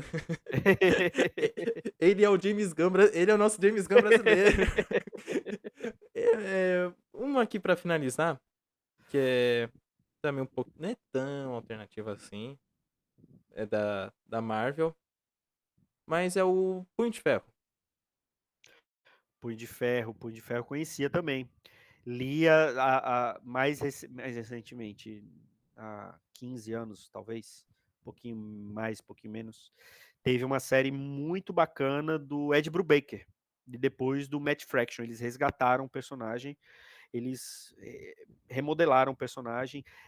Mais antigamente, quando ele ficou famoso naquela série lá do Herói de Aluguel, eu não li nada dessa época, mas principalmente ali nessa fase do Matt Fraction e do Ed Brubaker, eu lia e conheço de antes da série do Netflix, que por sinal é muito fraca. Então, ó, eu perguntei aqui de alguns personagens, alguns a galera não vai conhecer, eu acho. Mas assim, deu pra perceber que o cara conhece tudo, já leu pelo menos alguma aparição de cada personagem. É o nosso James Gunn brasileiro, né? Porque o James Gunn com o novo Superman, aí até seu última pauta aqui também. Esse lançou aí recentemente a nova imagem do Superman, né? Uma imagem que gerou um pouco de polêmica, porque o pessoal tá falando que tem muitas linhas no uniforme. Eu nunca fui tão assim pra trás do uniforme com linha. Nunca entendi essa pira com o pessoal com linha, sabe? Tipo, tem linha desnecessária. O que seria uma linha desnecessária? Eu acho que o pessoal reclama muito mais da textura que aparece, que foi meio que essa moda da textura dos uniformes, É. aquela coisa meio Não, a esquisita. textura eu concordo. Agora a linha, tipo, o pessoal, tem uma linha. Por que vocês estão questionando por linha, mano? Mas o Superman finalmente voltou com a cuequinha. Depois de uns filmes aí do Henry Cavill sem a cuequinha. Ele voltou com a. Voltou. E aí é questão, o James Gunn postou uma foto, e ele já tinha falado isso antes. O filme do Superman vai adaptar Grandes Astros Superman e Superman As Quatro Estações, que são histórias clássicas do Superman. São histórias que contam sobre um Clark Kent mais assim e tal. Eu não quero entrar em profundidade de questão de Henry Cavill, se ele foi bem ou não como Superman, porque eu acho que o Zack Snyder tinha uma outra visão. Não é uma visão errada do Superman, não me entendam isso. O Superman tem uma parte dos quadrinhos que ele não é tão inocente mais.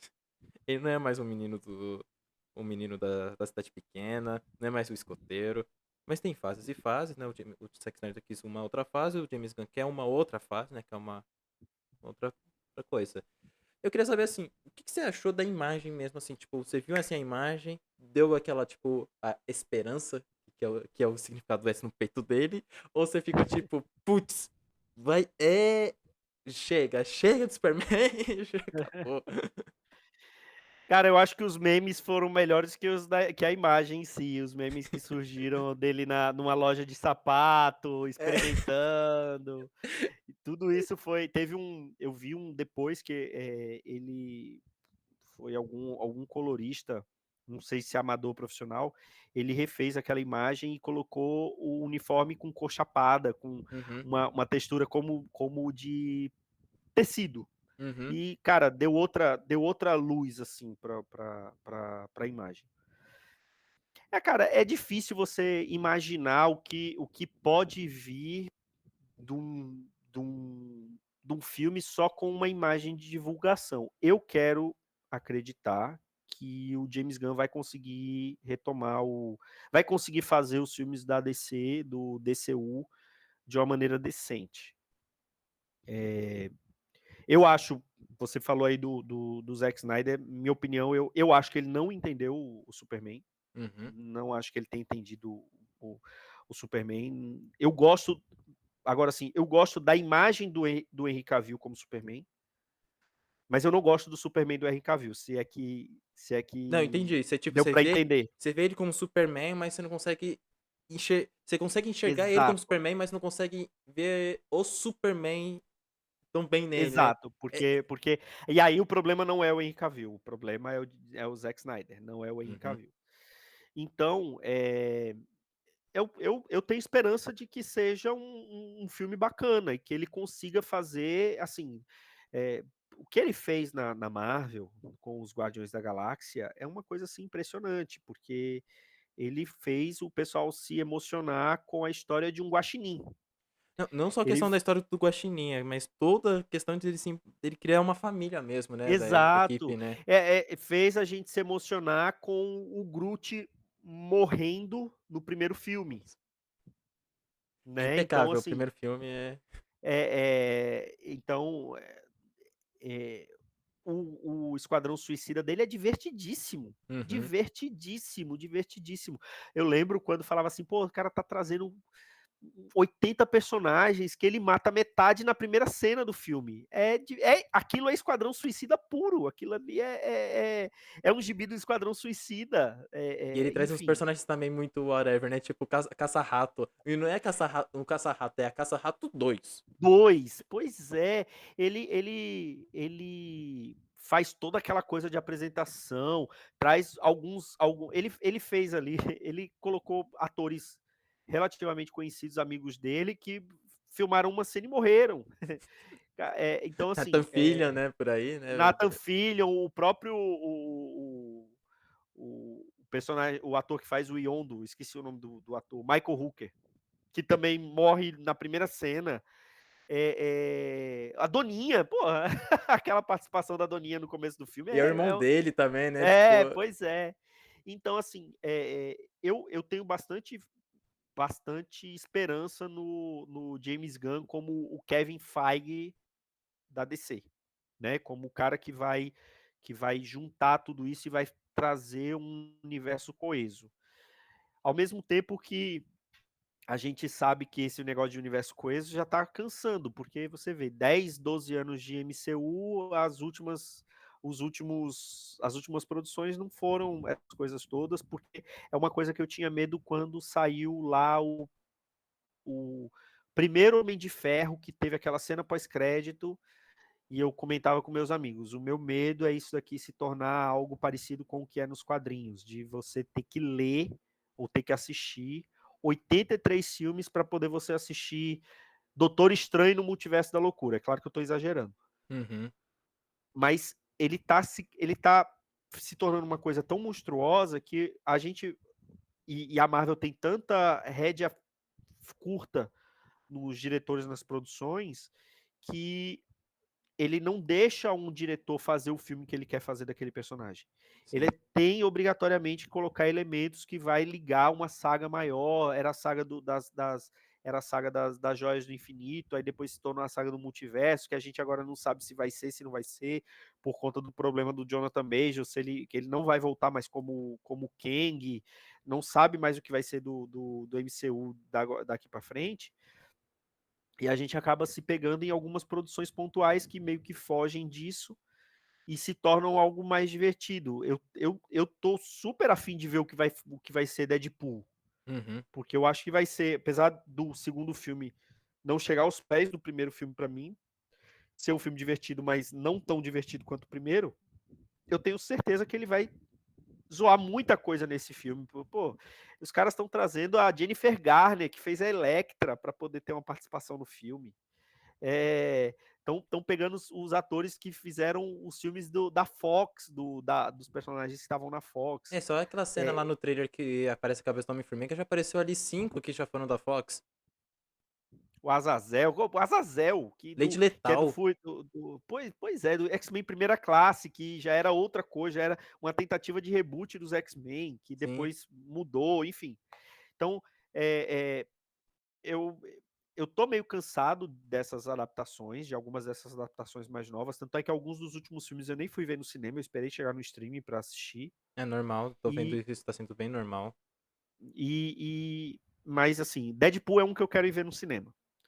E eu espero, sinceramente, que o James Gunn consiga me fazer ter vontade de ver os filmes no cinema. Superman eu vou ver no cinema, isso é óbvio, eu vou ver o Superman no cinema. Eu vou ir com uma Mas roupa do Superman, né? Uma roupa assim da Piticas lá com o logo assim do Superman. eu tenho uma pequena tradição, quando eu vou no cinema ver um filme da Marvel, eu vou com uma camisa da DC. E quando eu vou ver um filme da DC, eu vou com a camisa da Marvel. Eu tenho essa pequena tradição, eu gosto de fazer isso. Maravilhoso. E aí eu vou ver no cinema, mas eu quero ter vontade de assistir o filme que ele vai lançar, sei lá, do Gladiador Dourado. Não, não vai ser filme, vai ser série, mas Uhum. eu tô chutando um personagem qualquer que ele vai colocar no cinema. Eu quero ter vontade de assistir esse filme no cinema. Eu quero que ele construa a coisa de uma maneira que você vai querer ver os Guardiões da Galáxia da DC no cinema, Sim. Eu tô entendeu? achando que assim, é um palpite muito meu. Que assim, eu concordo, quando lançou o primeiro Homem de Ferro, eu era muito pequeno, eu tinha uns 8 anos. Mas depois que eu fui começando a crescer e tal, eu comecei a até estudar também mercado de quadrinho, e eu vi que a Marvel teve um grande problema nos anos 80 em questão de cronologia, porque já não tava mais batendo as coisas. E eu acho que a Marvel, ela pecou no mesmo erro, dessa vez em outra mídia, que pecou, querendo ou não, pecou. Até desde 2008 lançando os filmes, e ainda com a história do filme, lá do filme do primeiro Homem de Ferro. E eu tô achando que o James Gunn não vai fazer isso na DC. Vendo até pela questão de projetos que ele quis lançar, não tem um conexão com o outro. É Criaturas do Comando, é Superman, Gladiador Dourado, é a série da Amanda Waller, é Authority. Eu não tô vendo conexão, pelo menos assim, anúncio. Não tô vendo Deve, conexão clara deve ter nenhuma. algum tipo de conexão da Authority com o Superman, já que a vilã do filme do Superman é uma personagem do Authority, vai ser a engenheira, né? Não, mas assim, pode ser questão Vai de, ter uma tipo, participação. ser mesmo universo, mas não é questão que, tipo, você vai precisar ver os filmes do Superman pra você conseguir entender o filme do Authority. Eu tô achando que o James Gunn quer fazer é o que a DC começou a fazer nos últimos anos pra cá, até nos quadrinhos. Que é, galera, tem um quadrinho do Superman. Tem 3 quadrinhos do Superman? Tem, mas cada um é um universo. Você não precisa ler esse pra entender esse. Tem um quadrinho da Liga da Justiça, você não precisa ler Superman pra entender, você não precisa ler Batman. Você só lê. Seja feliz. Eu tô Eu achando que acho, ele eu vai seguir acho essa isso linha. uma coisa importante, porque, voltando para os quadrinhos, eu adoro cronologia, Uhum. mas uma cronologia não pode ser uma muleta e nem pode ser um impedimento. Então, Exatamente. o pessoal reclama, principalmente a galera assim da minha geração, reclama muito desses reboots ou soft reboot. Ah, vão cancelar tudo que eu li antes. Cara, não vai cancelar nada que você leu, porque isso vai estar lá disponível para você ler a hora Sim, que você tá no quiser. histórico, né? Vai estar lá, não vai mudar o que você leu.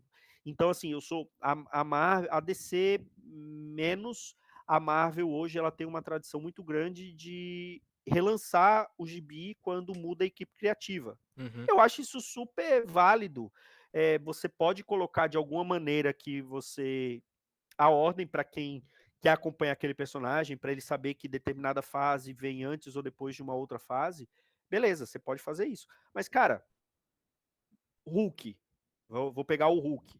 Teve a fase Mortal Hulk, que é a fase do Al Ewing, super premiada. Teve o Joe Bennett desenhando brasileiro, super premiada tal. Entrou o Donny Cates, foi zerado, começou a publicar como Hulk. Completamente diferente do que o Al Ewing tinha feito até então. Donny Cates teve vários problemas, sofreu um acidente, ficou um tempo internado tal. Teve que abandonar o título, abandonou quase tudo que ele estava fazendo. Entrou agora o PKJ, o Philip Kennedy Johnson, relançou a revista desde o número 1 como o Incrível Hulk. É uma pegada mais de terror, parecida com a do Immortal Hulk, mas uma pegada completamente diferente do que estava sendo publicado antes. Eu acho muito interessante, até para aquela coisa que a gente estava falando, de tentar atrair novos leitores, você lançar uma edição número 1. Porque eu vou falar por mim. Quando lançam uma revista número 1 nos Estados Unidos, de um personagem que eu acho bacana, com uma equipe criativa que eu acho excelente, eu vou pegar para ler. Mas se, por exemplo, aquela equipe criativa fosse na edição 143 do personagem, eu dificilmente ia pegar para ler aquele gibi. Porque não ia chamar tanta atenção. Então, eu acho bacana isso. Quando o autor sabe usar a cronologia, use a cronologia, mas quer contar uma história fora da cronologia, conta, não tem problema nenhum. E eu acho que vale a mesma coisa para os filmes. O que o MCU fez foi algo revolucionário, porque eu lembro, eu moleque, antes era coisa assim, vamos fazer o que ia ser legal. Eu sou da época que estava tendo aquele seriado Lois e Clark, Uhum. que é do Dan Kane como Superman. Que isso ia ser legal. Você já imaginou fizesse um filme que aparecesse o Superman e o Batman no mesmo filme e tal? Pô, era um sonho completamente distante. Aí veio o MCU, não tinha mais nada no portfólio deles, a Marvel não tinha nada, porque ela tinha vendido direito de todos os personagens relevantes dela. Aí lança um filme da única coisa que eles tinham, um personagem bucha, que era o Homem de Ferro, e faz aquele sucesso. Aí casou uma história bacana com um cara que estava no ostracismo e queria retornar, então ele deu a vida para fazer aquele papel, que foi o Robert Downey Jr., e aí, como uma brincadeira, ele coloca aquela cena pós-crédito que, na época, eu não vi no cinema aquela cena pós-crédito. Eu saí do cinema antes, porque eu lembro que eu fui numa das primeiras sessões, então não se tinha informação de que teria uma cena pós-crédito. Eu saí do cinema quando acabou o filme, como todo mundo fazia. Era quem ficava para ver crédito? Ninguém. Eu só fiquei sabendo depois que tinha uma cena pós-crédito, vi no YouTube essa cena pós-crédito e falar assim, ó. Aí aparece o Nick Fury, o Samuel Jackson. Jackson, o Samuel Jackson, que foi o cara que o Brian Hitch usou de modelo para desenhar o Nick Fury do universo Ultimate, perguntando se você conhecia a iniciativa Vingadores. Cara, isso explodiu a cabeça de todo mundo na época. E aí, logo depois, mas assim, nada me tira da cabeça que se o primeiro Homem de Ferro não tivesse sido um sucesso, isso não ia ser um easter eggzinho ali para agradar o fã, isso não ia para frente. Só foi para frente porque fez sucesso. Então, vamos apostar. Tanto é que saiu Homem de Ferro 2. Eles deram um jeito do filme do Hulk, do Lou Leterrier, que é do Edward Norton, né? Fazer parte também desse MCU, né? Tem uma cena pós-crédito ali que aparece o Robert Downey Jr. nessa. Então, pouca gente lembra, mas esse Hulk faz parte já do MCU. Só que isso acabou se tornando uma bolha. Assim, o Vingadores Ultimato, ele é um acontecimento nos cinemas que você dificilmente vai ver isso de novo. Não. Eu Eu arrisco acho que que você não vai ver de novo. não, o que o Vingadores Ultimato, ele foi uma coisa que, tipo, foi o Homem-Aranha no Sem Volta para Casa foi um acontecimento também, só que não nas proporções que foi o Não. Ultimato. Ultimato Não, eu acho que não tem comparação. Ultimato é Eu acho que realmente Ultimato, que não tem comparação. foi a maior É, bilheteria aí durante um tempinho, né, e assim, pra mim, ele não chega a ser o ápice da Marvel, mas foi uma coisa sensacional. e aí depois disso fica difícil para Marvel, para o MCU manter a expectativa lá no alto. Eles têm agora mais, eles integraram animação, porque o What If teoricamente faz parte desse universo. Eles criaram esse conceito de multiverso, que aí dá para colocar muita coisa. Eles, nesse meio tempo, compraram a Fox, então eles estão com os direitos dos X-Men, estão com o direito do Quarteto Fantástico. O Quarteto Fantástico já foi anunciado, já tem elenco, tudo bonitinho. Já foi anunciado que vai fazer parte de uma outra terra, não vai ser a terra principal do MCU. Só que acaba se tornando um monstro que, ao invés do diretor ou do produtor, que esses filmes são mais filmes de produtores do que filme de diretor, de querer contar uma boa história por si, eles estão preocupados em colocar uma pista que vai levar a uma outra pista, que vai levar a uma outra pista, que vai levar ao próximo filme, e você acaba não contando uma história bacana. Porque. E aí, quando a história não é tão bacana e o filme afunda, as pistas que eles colocaram naquele filme se perdem. Onde apareceu, em algum lugar, apareceu o Celestial lá no meio do oceano que apareceu nos Eternos. E Eles esqueceram. exatamente.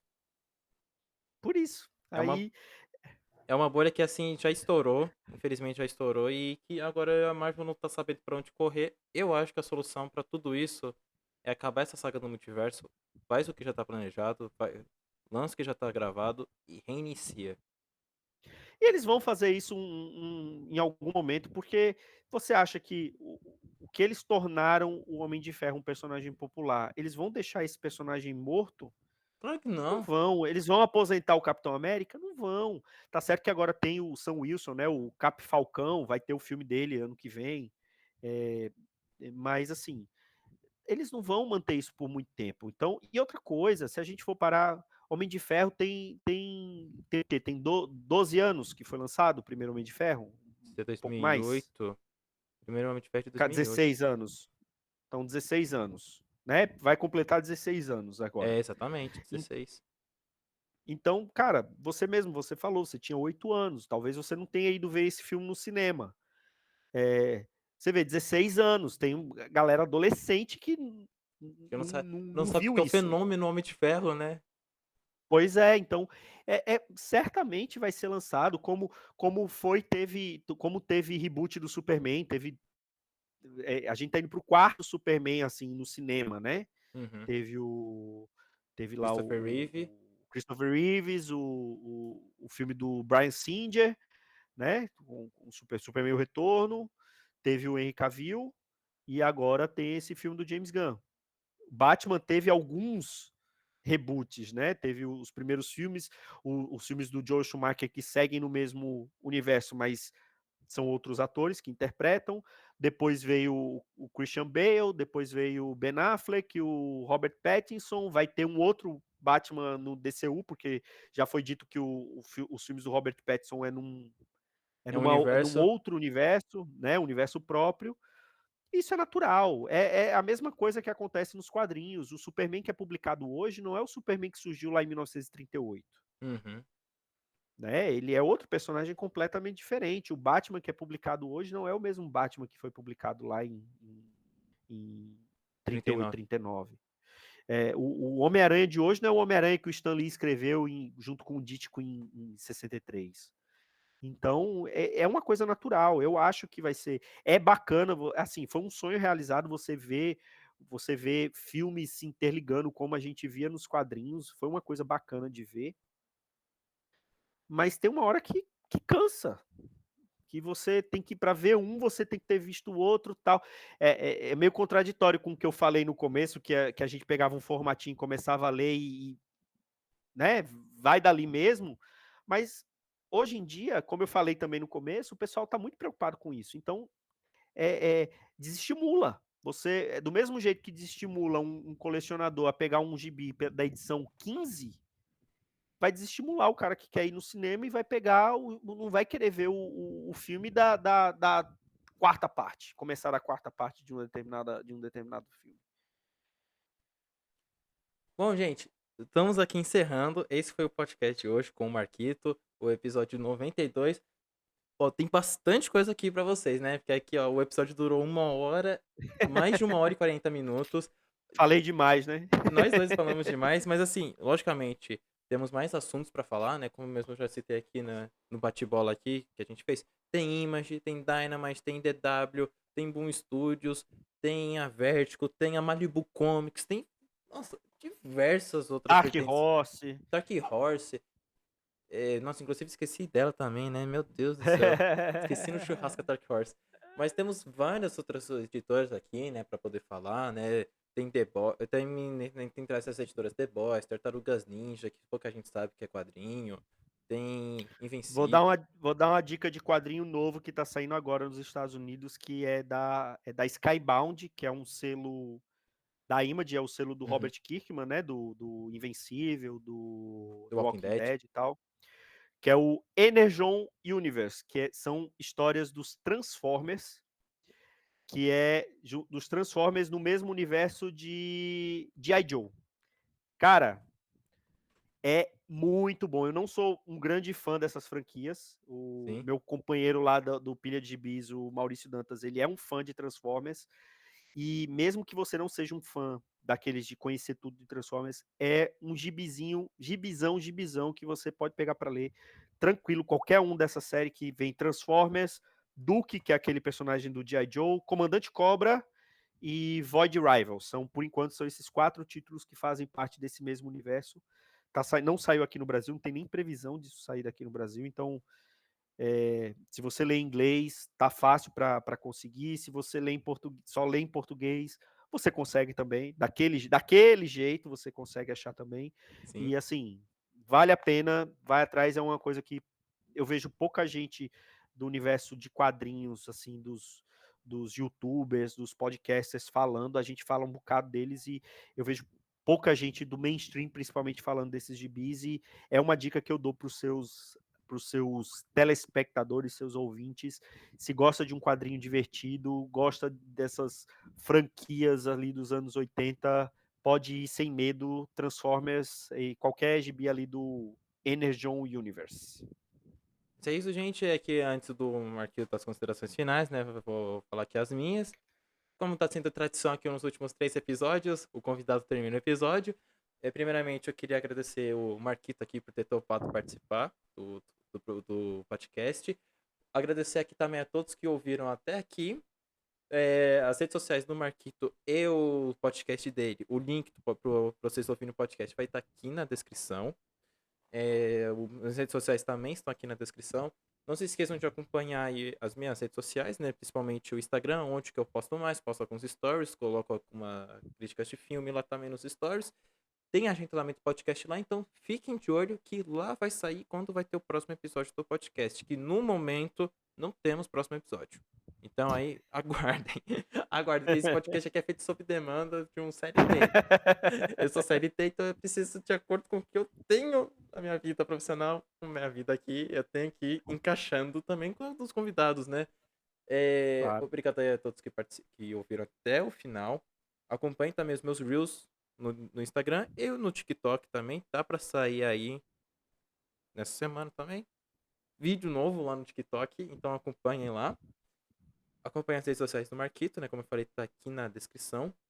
E também ouvem os outros episódios que passaram, né? Que nessa semana, inclusive, teve com o Vitor, falando sobre Turma da Mônica Jovem. Foi um episódio mais ou menos assim, como eu tive com o Marquito. E também teve na quarta-feira o episódio com a Thaís, onde eu tenho. Ela é cosplayer e a gente tem um bate-papo ali sobre o mundo cosplay.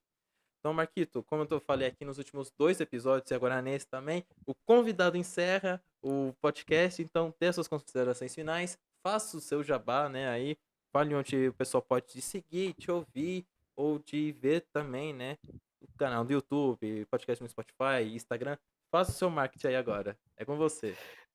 Bom, eu primeiro quero agradecer o convite, fiquei bastante feliz com o convite para participar aqui do podcast. Como eu falei no começo, eu sou o Marcos, o Marquito, eu sou o host do podcast Pilha de Bis, que faz parte do site Arte Final. Então, todos os nossos podcasts, nós temos também alguns reviews, algumas matérias, algumas coisas mais antigas. Ultimamente a gente só tem publicado os podcasts, estão lá no nosso site www.artefinalhq.com.br. Eu apresento um podcast chamado Pilha de Bis, que semanalmente a gente fala sobre quadrinhos. Normalmente são reviews de quadrinhos, a gente fala o que a gente leu naquela semana. Normalmente episódios curtinhos, entre meia hora, 1 hora, então você consegue ouvir ali enquanto você está lavando sua louça, enquanto você está fazendo sua calistenia na academia. Está em todos os agregadores, né? Spotify, Deezer, Google Podcasts, Orelo, Amazon Music, iTunes. Está também disponibilizado no nosso canal do YouTube. Lá é só áudio, né? A gente converte o podcast, fica lá a imagenzinha, a nossa vitrine bonita do podcast, mas tem o áudio, para quem prefere acompanhar pelo YouTube, tá lá também. E nas minhas redes sociais, que vão estar aí disponibilizadas, @MarquitoGibi no Instagram, @Marcos Felipe, tudo junto no Twitter, né? E as redes sociais, no meu perfil do Instagram, eu normalmente faço meus reviews de quadrinhos, eu sempre posto lá todo dia, normalmente tem um reviewzinho do que eu ando lendo, eu coloco lá algumas imagens do gibi e um reviewzinho pequeno do que eu li. E as redes sociais do Arte Final é tudo @ArteFinalHQ, todas, no Instagram, no Twitter, no YouTube, em todas as redes sociais, @ArteFinalHQ, que você vai ter acesso a todos esses podcasts. E além do Pilha de Bis, que a gente faz, tem o Avante Vingadores, que é um podcast exclusivo falando só sobre Vingadores. Ele tem uma periodicidade mais ou menos mensal, então todo mês tem um episódio novo. E nós tínhamos alguns outros podcasts que estão em hiato, que é o Pilha do Aranha, que também é exclusivo de Homem-Aranha. O Omniverso, que fala de coisas obscuras, que, como ele falou, que pouca gente conhecia os Guardiões da Galáxia, os integrantes desse podcast conhecem coisas ainda mais obscuras que Guardiões da Galáxia. Então, se você quer conhecer alguma coisa mais obscura que isso, dos quadrinhos principalmente, vai estar lá. E é isso. Basicamente, é onde você me encontra. E mais uma vez eu quero agradecer a participação. Falei muito, não falo tanto assim normalmente no meu podcast é mais curtinho. Mas se você escutou até aqui, se você me viu até aqui, eu quero agradecer de coração e agradecer mais uma vez o convite para a participação. É isso, galera. Valeu! Valeu!